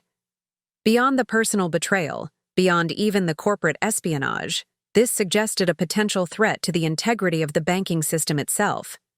If the Winters family network was mapping the security architectures of major financial institutions and identifying vulnerabilities, the damage could extend far beyond Meridian Trust. The door opened again as Richard Okafor, our chief compliance officer, arrived. Unlike Diana's calm efficiency, Richard brought a controlled intensity to every crisis. His background with the Securities and Exchange Commission made him invaluable for navigating regulatory waters. Helen, he greeted me with a nod. Good to see you back, though I wish under better circumstances. Likewise, Richard. We have a situation that needs your expertise. As Emma briefed him on what we'd discovered, his expression grew increasingly grave. This triggers mandatory reporting requirements across multiple regulatory frameworks, he confirmed when she finished. SEC, OCC, Federal Reserve, FinCEN, all will need detailed disclosures, and the potential involvement of a Northeast executive creates significant complications for the merger integration. What's your recommendation? I asked. Full transparency with all regulatory bodies, but controlled disclosure to the market, he advised without hesitation. We need to frame this as Meridian identifying and containing a security threat, not as a systemic vulnerability. The last thing we want is to trigger panic about bank security more broadly. He was right. Banking relied on trust. If word spread that Meridian systems had been compromised, or worse, that a trusted physician had potentially harmed a bank CEO as part of a financial scheme, the reputational damage could extend well beyond the actual impact. My secure phone vibrated with an incoming message from Sasha. Dr. Yang requests secure video conference immediately, says findings are urgent. I nodded to Emma, who set up the connection on the office's secure system. Dr. Yang's face appeared on the screen, her expression serious. Mrs. Reynolds, I've been reviewing your medical records with 2 colleagues, a hematologist and a toxicologist. We've found something alarming in your blood work from 3 months ago, just before your hospitalization. The room fell silent as everyone present focused on the doctor's words. There are markers consistent with gradual arsenic exposure, low levels, administered over time, that would initially present as general fatigue, then progress to the symptoms that were diagnosed as HLH. The revelation hit like a physical blow, not just financial fraud, not just corporate espionage, but deliberate poisoning. Are you saying someone was poisoning me? I asked, though the answer was already clear. The evidence strongly suggests it, Dr. Yang confirmed. The pattern of arsenic markers shows increasing levels over a 3-month period before your collapse. Someone was systematically introducing the toxin into your system, likely through food or drink, in quantities calculated to cause gradual organ failure that would mimic natural disease progression. Sophia, the nurse who had just joined our team, gasped audibly. That's why the standard treatments weren't working initially. Dr. Emerson kept adjusting your medication but never ordered toxicology screens. Because she knew what would be found, I concluded. The pieces aligned with terrible clarity. Dr. Emerson hadn't just been feeding Adam information. She had been an active participant in what now appeared to be an attempted murder. Richard spoke first, breaking the stunned silence. This changes everything from a regulatory and legal perspective. We're no longer just dealing with financial crimes. This is attempted homicide through poisoning, likely involving multiple conspirators. I've already contacted the FBI, Sasha informed us, ending a call she had stepped away to make. They're sending agents from their financial crimes section and their medical fraud unit. Dr. Emerson has been taken into custody for questioning. I processed this information, feeling strangely calm despite the horror of what we were uncovering. Perhaps it was the medication, or perhaps it was the banker's analytical mindset that had served me throughout my career. The ability to assess even the most shocking developments with clinical detachment. We need to adjust our strategy, I said finally. Diana, expand your security audit to include all Northeast executives who had any contact with Garrett Winters. Richard, prepare disclosures for all relevant regulatory bodies, emphasizing that Meridian identified and contained the threat. Leon, work with FinCEN to trace every financial connection between Adam, the Winters family, and Dr. Emerson. As each nodded their understanding, I turned to Emma. And I need you to prepare a brief statement for the board. They need to know what's happening before tomorrow's emergency meeting, but with appropriate containment of sensitive details. Noel, who had been quietly observing, spoke up. What about Adam's investment firm? If he's been running sophisticated financial schemes, his clients may also be victims. Another angle we needed to explore. Good point. Contact their compliance department. Frame it as a routine inquiry related to the freeze on his personal accounts. Nothing that would trigger panic. But get eyes on his client list and transaction history. As the team dispersed to execute their assignments, I remained in the medical recliner, receiving the treatment that was gradually restoring my health. The team we had assembled represented the best of Meridian, skilled professionals whose loyalty and expertise were now directed toward unraveling a conspiracy that had nearly claimed my life. Adam had seen me as an isolated target, vulnerable in my illness. He never understood that the CEO of Meridian Trust was never truly isolated, that the institution I had built included people whose integrity and capabilities formed an invisible shield around me. Emma, I called softly as she prepared to leave, with her assignments. Stay a moment. When the others had gone, I allowed myself a brief moment of human vulnerability with my most trusted colleague. He tried to kill me, I said simply. Not just steal from me, actually end my life. Emma took my hand, her usual professional reserve giving way to genuine emotion. But he failed, Helen, and now he'll pay for what he did. All of them will. I nodded, drawing strength from her certainty. How much time until my next hospital treatment? Dr. Yang wants you back at St. Catherine's in 3 hours. She's arranging a secure floor with staff she personally vetted. Good. That gives us time to prepare for tomorrow's board meeting. I want a complete strategy for addressing the Northeast situation. If Garrett Winters was accessing our systems with corporate resources, we need to determine Northeast's institutional culpability. Emma made notes on her tablet. Should we consider unwinding the merger? It's on the table, I confirmed. But let's gather more facts first. Northeast's executive team may have been unaware of Garrett's activities, just as they claim to have been unaware of Olivia's before they terminated her. As Emma left to continue preparations, I gazed out at the Boston skyline once more. The sunlight glinted off the glass facades of the financial district, a world I had navigated successfully for decades. A world where I had learned that information. Timing and allies were the true currency of power. Adam and his conspirators had attempted to use my illness to seize my wealth. Instead, they had triggered the assembly of a team uniquely qualified to expose and dismantle their entire operation. The banker they had tried to erase was now orchestrating their downfall, surrounded by experts who excelled at following money, uncovering deception, and ensuring accountability. And we were just getting started. The afternoon brought a cascade of revelations that transformed our understanding of the conspiracy.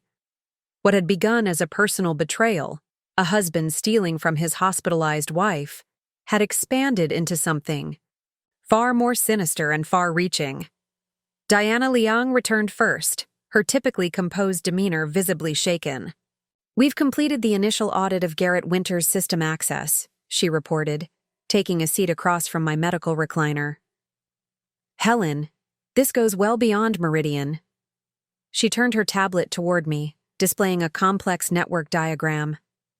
Garrett used his Northeast integration credentials to establish backdoor access points in Meridian systems, but he was doing the same thing at 3 other regional banks involved in Northeast partnership discussions.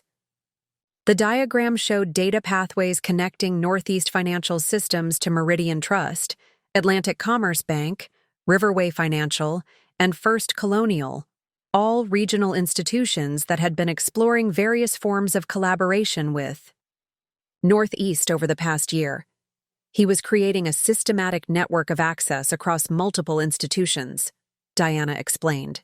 The pattern suggests he was building infrastructure for large-scale financial fraud, specifically, the ability to circumvent anti-money laundering controls across several banks simultaneously. The implications were staggering. Such capabilities could facilitate everything from tax evasion to terrorist financing, from drug cartel money movement to sanctioned entity transactions. The potential damage extended far beyond any individual bank to the integrity of the financial system itself. Do we know if he successfully breached the other institutions? I asked. We've alerted their security teams, Diana confirmed. Preliminary reports indicate he established initial access at Atlantic Commerce and Riverway, but hadn't yet penetrated First Colonial's systems. The FBI's cybercrimes unit is coordinating the technical investigation across all affected institutions. Before I could fully process this information, Richard entered with Leon, both looking equally grave. The financial trail has opened a new dimension, Leon reported. We've traced the offshore accounts linked to Adam and the Winters family. They connect to a network of shell companies with concerning transaction patterns. Richard activated the wall display, showing a complex web of financial flows. These entities have been moving funds through a classic layering scheme, multiple transfers across jurisdictions to obscure the source of funds. The pattern is consistent with sophisticated money laundering operations. Do we know the origin of the funds? I asked. Not definitively yet, Richard replied. But FinCEN has flagged transactions from regions associated with narcotics trafficking, particularly Colombia and Mexico. There are also connections to entities on OFAC watch lists. OFAC, the Office of Foreign Assets Control, monitored transactions involving sanctioned countries and individuals. Violations of OFAC regulations carried severe penalties, including potential criminal charges. The Winters family network appears to have been establishing a bespoke money laundering infrastructure, Leon concluded. Garrett's system infiltration, combined with the shell company network, would have allowed them to move illicit funds through regulated banking channels while evading detection. This revelation cast Adam's targeting of me in an entirely new light. My wealth may have been attractive, but my position as CEO of Meridian would have been infinitely more valuable to a sophisticated financial crime operation. Through me, they gained proximity to banking systems that could be exploited for money laundering on a massive scale. What about the other banks? I asked. Are there indications the Winters family had similar personal connections at Atlantic Commerce or Riverway? Richard nodded grimly. FinCEN is investigating board members and executives at both institutions for potential relationships with Winters family members. Preliminary findings suggest Olivia dated the CFO of Atlantic Commerce before targeting Adam, and Roman Winters has a real estate partnership with a Riverway board member. They were systematically infiltrating regional banks through personal relationships, I concluded, the pattern now unmistakable.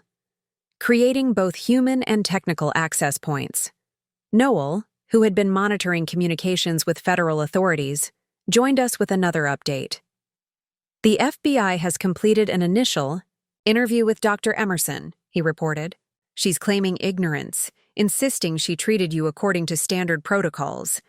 But they found something revealing in her financial records. He handed me a printout showing a series of cash deposits to Dr. Emerson's personal account, each just under $10,000, the threshold for mandatory reporting to financial regulators. The deposits began shortly before she became my physician and continued through my hospitalization. Structured deposits, I observed. Classic technique to avoid triggering BSA reporting requirements. Exactly, Noel confirmed. The FBI is working to connect these deposits to withdrawals from accounts linked to the Winters family, but the pattern strongly suggests payments for her participation in the scheme. The door opened again as Sasha returned from coordinating with law enforcement. The FBI has expanded the investigation significantly based on our findings, she reported. They've obtained warrants for the personal and business records of all identified Winters family members and associates. What about Adam and Olivia? I asked. Both are in federal custody, Sasha confirmed. Adam initially tried to claim he was simply moving our joint assets to a more convenient location during your illness. When confronted with evidence of his communications with Olivia about your expected death, He attempted to blame everything on her, throwing his accomplice under the bus. Emma commented with quiet disgust. Typical. It didn't work, Sasha continued. Olivia responded by offering information in exchange for consideration. She's already implicated Garrett, Roman, and 3 other Winters family members in what she describes as a family business of financial facilitation.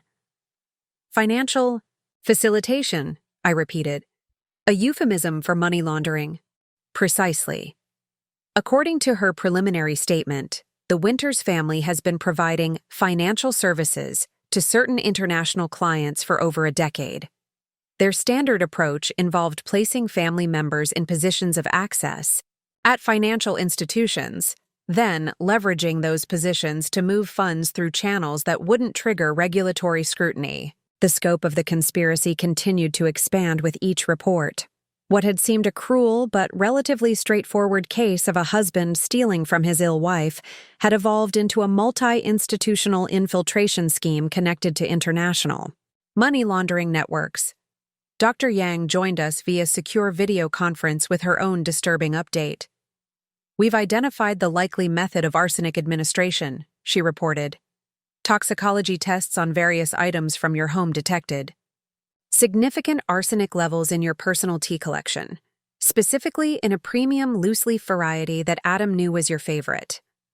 I recalled the thoughtfulness with which Adam had prepared my evening tea in the months before my collapse. A new domestic habit he had explained as wanting to support me during the stressful merger period. The memory now carried a sickening, new context. "The concentration increased in the more recent leaves," Dr. Yang continued, "consistent with a gradual escalation designed to mimic progressive illness rather than acute poisoning. You're fortunate that your hospitalization removed you from continuing exposure." The irony was bitter indeed. The very illness that had given Adam his opportunity to steal from me had also saved me from his longer-term plan by placing me under medical care where the poisoning couldn't continue. "What about other potential victims?" I asked, thinking of the pattern we had uncovered. If the Winters family was targeting executives at multiple banks, FBI is already coordinating with local police to check for suspicious illnesses or deaths among executives at the other institutions, Sasha confirmed. "They've identified one suspicious case already. The former chief risk officer at Atlantic Commerce, who died 6 months ago from what was diagnosed as organ failure of unknown origin. The human cost of this conspiracy was mounting. Not just financial fraud, not just corporate espionage, but potentially multiple murder victims, all sacrificed to facilitate the Winters family's money laundering operation. The regulatory implications are expanding as well," Richard noted. "If these allegations are confirmed, all involved institutions will face enhanced scrutiny from multiple agencies. The OCC will likely require comprehensive security audits. The Federal Reserve may impose additional oversight requirements. The reputational risk alone could trigger liquidity concerns." He was right. Banking relied fundamentally on trust. If clients believed their funds or data were vulnerable, they might withdraw deposits or move accounts, potentially creating institutional instability. The impacts could cascade through the financial system. "We need to get ahead of this," I decided. Not just for Meridian, but for the entire regional banking sector. A plan began to form in my mind, the kind of strategic response that had defined my career. The banker's instinct to identify systematic vulnerabilities and implement structural solutions remained sharp, despite everything I had endured.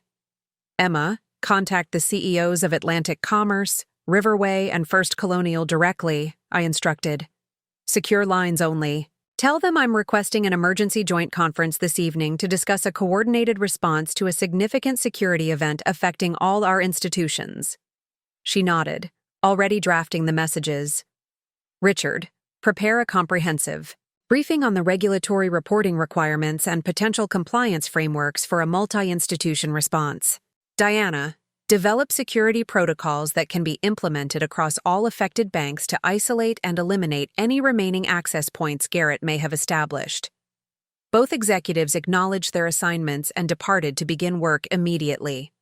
Noel, we need to reconsider tomorrow's board meeting agenda, I continued. This is no longer just about addressing Adam's fraud or even the Northeast merger. We're dealing with a systemic threat that requires a coordinated industry response. As my team dispersed to execute their assignments, I found myself alone with Sasha. The gravity of what we had uncovered hung heavily between us. When I woke up and discovered Adam had emptied our savings for his girlfriend, I never imagined it would lead to international money laundering networks and multiple attempted murders, I said quietly.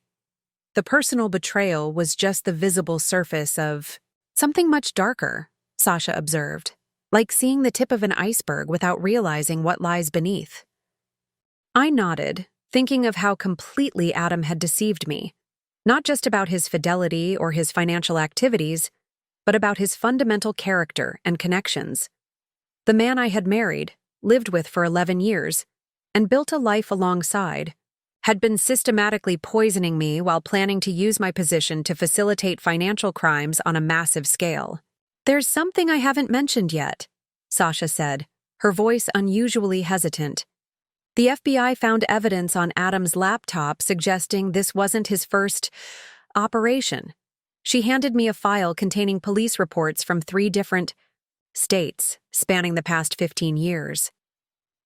Each detailed the case of a successful professional woman who had fallen mysteriously ill. In each case, a devoted husband or boyfriend had managed their finances during their incapacity. And in each case, significant assets had disappeared before the relationship ended, usually with the woman's death. The physical descriptions of the male partner varied, but certain behavioral patterns remained consistent across all reports. The calculated attentiveness. The financial management that began as apparent helpfulness. The gradual isolation from friends and colleagues. They're reopening these cases based on the evidence from yours, Sasha explained.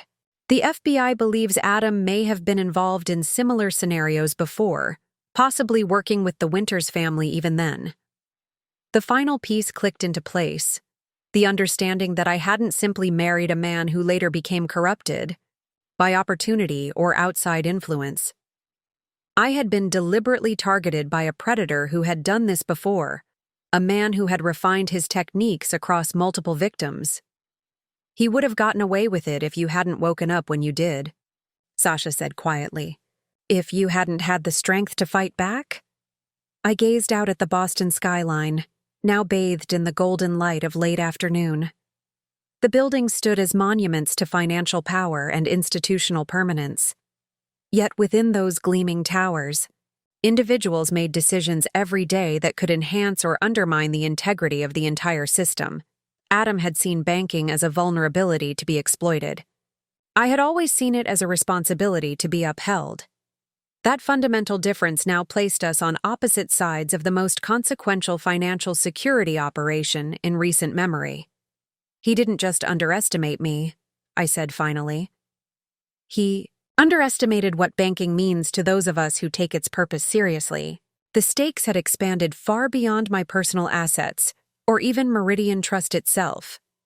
We were now confronting a sophisticated network that threatened the integrity of the regional banking system, potentially endangering thousands of clients and billions in assets across multiple institutions.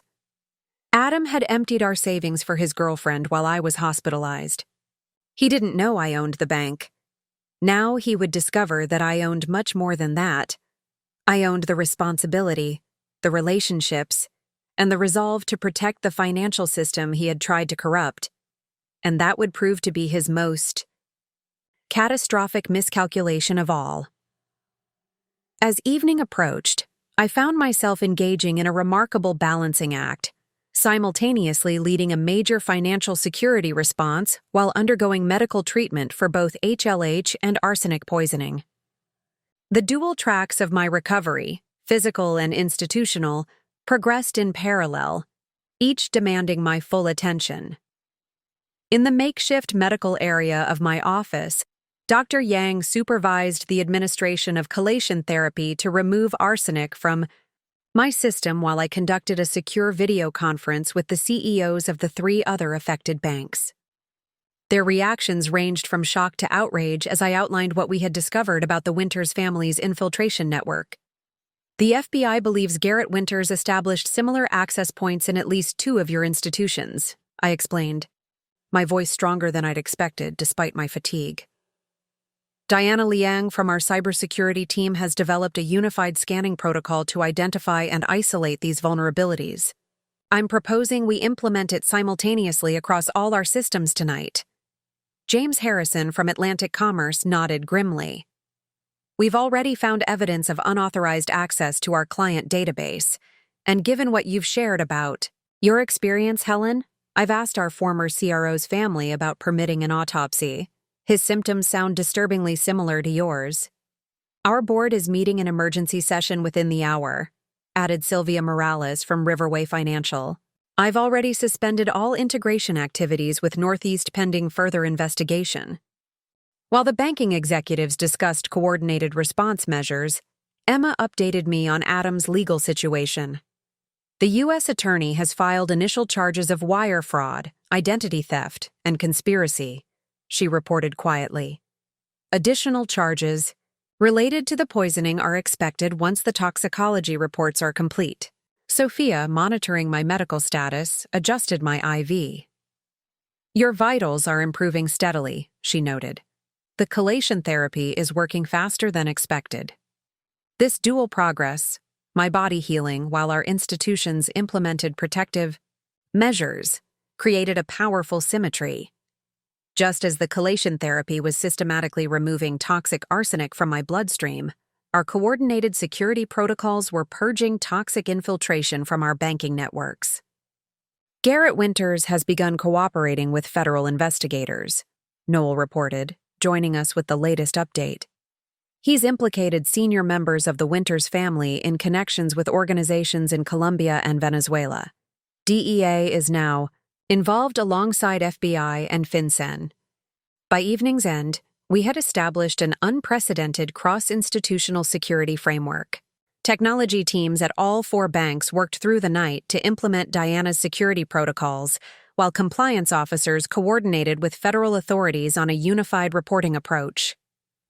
As I was prepared for transport back to St. Catharines for overnight monitoring, the leaders of the regional banking community had united against a common threat. The Winters family had sought to exploit perceived vulnerabilities in our institutions. Instead, they had triggered the creation of a more robust, collaborative security framework than had ever existed among regional competitors. Tomorrow's board meeting will be historic, Emma observed as she gathered my things. I nodded, feeling the dual progress of my recovery, both personal and professional, carrying me forward. Adam had broken my trust, but in doing so, he had unwittingly strengthened everything else that mattered: my resolve, my institutional safeguards, and the integrity of the banking system I had devoted my life to maintaining. Dawn broke over Boston as I returned to Meridian Tower for the emergency board meeting. After a night of intensive treatment at St. Catharines, Dr. Yang had pronounced me stable enough to attend in person, a crucial advantage for what would be the most significant leadership test of my career. Northeast's CEO has requested to join the meeting, Emma informed me as we rode the executive elevator. Thomas Blackwell claims he had no knowledge of Garrett's activities and wants to address the board directly. Perfect timing, I replied, adjusting my suit jacket. The chelation therapy had left me fatigued, but clearer-headed than I'd felt in months, the fog of arsenic poisoning finally lifting. His presence creates exactly the window of opportunity we need. Sasha met us at the elevator. The FBI has made significant progress overnight. They've identified financial connections between the Winters family network and 3 senior Northeast executives, not including Blackwell, but his chief strategy officer, head of international banking, and deputy general counsel. How solid is the evidence? I asked. Indisputable. Offshore accounts linked directly to shell companies in the Winters network. The Bureau is executing search warrants on their offices and homes as we speak. This was the critical moment, the narrow window when Northeast's leadership was in disarray, when federal authorities had compelling evidence of wrongdoing within their executive ranks, and when our board was assembled to determine Meridian's path forward. "The other bank CEOs are in the conference room," Noel reported, joining our group. "All three are prepared to announce the termination of their partnership discussions with Northeast at their respective board meetings today." I nodded, feeling the weight and opportunity of the moment. "And our special guest?" "Ready as requested, waiting in the side office with the documentation you specified." As we approached the boardroom, Diana intercepted us with a tablet displaying real-time security metrics. "The enhanced protocols have identified and eliminated all backdoor access points across all 4 institutions," she reported. "We've established a secure communication channel between our security teams that will remain active indefinitely." Inside the boardroom, Meridian's 12 board members waited alongside the CEOs of Atlantic Commerce, Riverway Financial, and First Colonial. At the far end sat Thomas Blackwell, Northeast's normally imposing CEO, looking uncharacteristically uncomfortable. "Before we begin," I announced, taking my place at the head of the table, "I'd like to introduce a special participant in today's discussion." At my signal, Richard escorted in a woman few in the room would recognize, Elsie Martinez, the observant nurse whose early documentation of Adam's suspicious behavior had helped uncover the entire conspiracy. "This is Elsie Martinez," I explained, "whose ethical vigilance as my nurse helped expose a sophisticated financial crime network operating through Northeast Financial. Today, she'll be witnessing an unprecedented opportunity for accountability in banking, an industry that too often forgets the human impact of financial misconduct." Blackwell shifted uncomfortably as I continued. "We face a window of opportunity to address not just the specific infiltration of our institutions, but to establish a new standard for security collaboration in regional banking. The coordinated response we've begun can become a permanent framework, one that makes our entire sector more resilient against precisely the kind of exploit the Winters network attempted." The timing was perfect. With federal investigators dismantling the Winters network in real time, with Northeast's compromised executives being led from their offices in handcuffs, and with our enhanced security protocols already proving effective, the path forward was clear. I met Blackwell's gaze directly. "Now, Thomas, I believe you have something to say to this gathering." The window of opportunity had arrived. Everything that followed would redefine regional banking security for years to come. Thomas Blackwell's face had lost its usual confidence as he addressed the assembled banking leaders. "I want to state unequivocally that Northeast Financial had no institutional knowledge of the activities conducted by Garrett Winters or other implicated employees. Yet 3 of your senior executives have offshore accounts linked directly to the Winters family network," I countered, sliding the FBI's financial analysis across the table. "Accounts that received substantial payments coinciding with each new banking partnership Northeast pursued." Blackwell paled visibly. "This is the first I'm seeing of this evidence." "Perhaps, but it raises fundamental questions about Northeast's internal controls and corporate culture." I turned to address the full board. "The Meridian Northeast merger agreement contains specific provisions regarding material adverse events and regulatory compliance. Given the criminal investigations now underway, I believe we have clear grounds to exercise our termination clause." Richard distributed copies of the relevant contract sections, highlighted for emphasis. The legal framework we had carefully constructed during merger negotiations now provided the precise mechanism needed for a clean separation. "I am recommending immediate termination of the merger agreement, effective today," I continued. "Simultaneously, I propose Meridian lead the formation of a new regional banking security consortium with our colleagues from Atlantic Commerce, Riverway, and First Colonial." Diana activated the display screen, showing the technical architecture of the collaborative security framework already functioning across our institutions. This shared security infrastructure has already identified and eliminated vulnerabilities in all our systems, she explained. By formalizing this collaboration, we create a defensive network far more robust than any single institution could maintain independently. James Harrison from Atlantic Commerce nodded. My board has already authorized participation in such a consortium. We've seen the benefits firsthand in the past 24 hours. The execution of our plan proceeded flawlessly, point by methodical point. The board voted unanimously to terminate the Northeast merger. The Regional Banking Security Consortium was formally established with all 4 CEOs as founding members.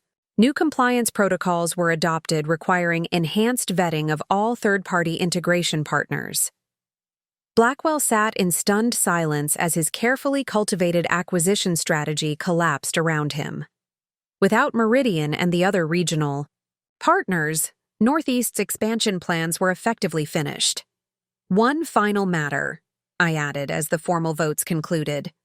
The $234 million fraudulently transferred from my accounts has been fully recovered. However, the investigation has identified what appear to be numerous other victims of similar schemes orchestrated by Adam Reynolds and the Winters Network. I nodded to Emma, who distributed a final document, the framework for a victim compensation fund to be established jointly by our 4 institutions. Many of these victims may never see justice directly.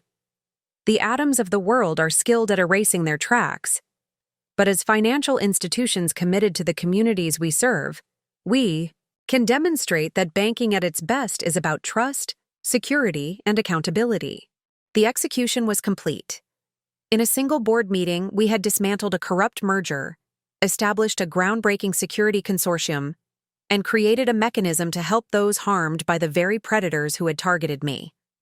As the meeting concluded, Elsie approached quietly. You've turned something terrible into something that will help others, she observed. I smiled, thinking how completely Adam had misunderstood what it truly meant that I owned the bank. The days following the UIR emergency board meeting brought a rapid legitimization of our actions through official channels. Federal regulators, law enforcement agencies, and financial governance bodies all moved to formalize what had begun as my personal defense against Adam's betrayal. The OCC has officially endorsed the Regional Banking Security Consortium, Richard announced during our morning briefing in my office, where I continued to balance recovery with leadership.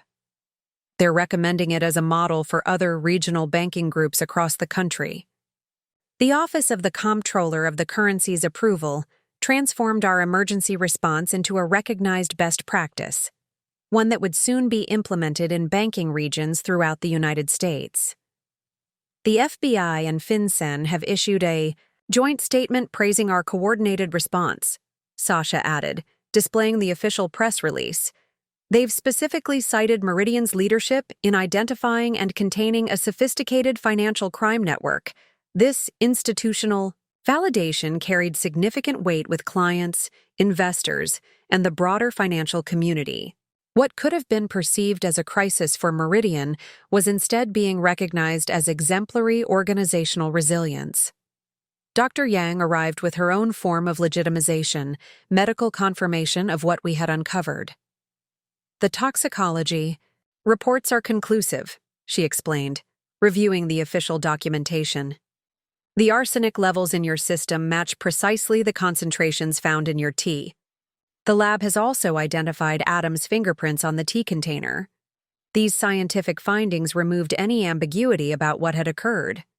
The attempted murder was now a matter of documented fact, not speculation or accusation. The U.S. Attorney has added attempted murder charges against Adam, Emma confirmed. Dr. Emerson is now facing charges of conspiracy and gross medical negligence. Her medical license has been suspended pending the criminal proceedings. The official accountability extended to Northeast Financial as well. The SEC had opened a formal investigation into their governance practices and internal controls. 3 members of their board had resigned, and their stock had dropped 18% in 2 days. The Victim Compensation Fund has received formal approval from all 4 bank boards, Noel reported. The joint press announcement is scheduled for tomorrow morning. We've already identified 16 potential victims of similar schemes dating back nearly a decade. Perhaps most meaningful of all was the legitimization that came from within the banking community itself. The American Bankers Association had requested that I deliver the keynote address at their upcoming cybersecurity conference. Regional banks across the country were contacting us about joining the security consortium. As these official validations accumulated, I found myself in a reflective conversation with Elsie, who had become an unexpected confidant through this ordeal. When you first woke up and discovered Adam had stolen your money, did you ever imagine it would lead to this? She asked, gesturing toward the stack of official endorsements and recognitions on my desk. Never, I admitted. I was just trying to protect what was mine. And instead, you ended up protecting an entire industry, she observed with a gentle smile. The legitimization was complete. What had begun as a husband stealing from his hospitalized wife had catalyzed a fundamental transformation in regional banking security, all because he didn't know I owned the bank. 3 months after the emergency board meeting, the consequences of Adam's betrayal and the Winters family's conspiracy had fully materialized across multiple dimensions. What began with frozen accounts had culminated in a sweeping reorganization of the regional banking landscape. I sat in the federal courthouse, my strength fully recovered, watching as Adam faced sentencing after pleading guilty to multiple felony charges including wire fraud, identity theft, conspiracy, and attempted murder. The man who had shared my life for 11 years now stood hollow-eyed in a prison jumpsuit, his carefully cultivated image of sophisticated financial advisor replaced by the reality of a financial predator facing decades behind bars. The defendant has demonstrated a pattern of predatory behavior targeting vulnerable individuals, the prosecutor stated. The premeditated nature of his crimes, particularly the systematic poisoning of his wife, reflects a level of calculation and callousness that demands the maximum sentence, the judge agreed, sentencing Adam to 28 years in federal prison without possibility of parole for 10 years. As he was led away, our eyes met briefly. I saw no remorse in his gaze, only cold fury that his carefully constructed scheme had collapsed so completely. Olivia Winters received 15 years after cooperating with authorities to implicate the broader family network. Dr. Emerson lost her medical license permanently and would serve 12 years for her role in the poisoning scheme. Garrett Winters and 3 other family members received sentences ranging from 10 to 20 years for their roles in the money laundering operation. The consequences extended well beyond individual criminal penalties. Northeast Financial, its reputation shattered by the scandal, faced a crisis of confidence that ultimately led to its acquisition by a national bank at a fraction of its former valuation. Thomas Blackwell resigned in disgrace, his career in financial services effectively. Meanwhile, Meridian Trust thrived. Our leadership of the Regional Banking Security Consortium had elevated our profile nationally, attracting new institutional clients impressed by our proactive approach to financial security. Our stock had risen 23% as investors recognized the value of our enhanced governance and security framework. The Victim Compensation Fund had identified and provided support to 22 individuals across 7 states who had been targeted by similar schemes. The testimonials from survivors and families of those who hadn't survived brought a deeper meaning to the consequences of our actions, tangible evidence that institutional finance could serve human justice. Most meaningful to me personally were the unexpected consequences within St. Catherine's Medical Center. After Dr. Emerson's arrest, the hospital had implemented comprehensive new protocols for monitoring unusual patient deterioration and detecting potential poisoning cases. They had named these safeguards the Reynolds Protocols in recognition of how my case had exposed critical vulnerabilities in patient protection. As I left the courthouse, Emma walked beside me toward the waiting car. "Have you decided what you'll do with the lake house?" she asked. The property where Adam had likely administered the poisoned tea remained unoccupied, a painful reminder of betrayal. I'm donating it to the Victim Support Network, I replied. They'll use it as a recovery retreat for survivors of financial exploitation and abuse. It seemed fitting that a place of betrayal would be transformed into a sanctuary for healing, perhaps the most meaningful consequence of all.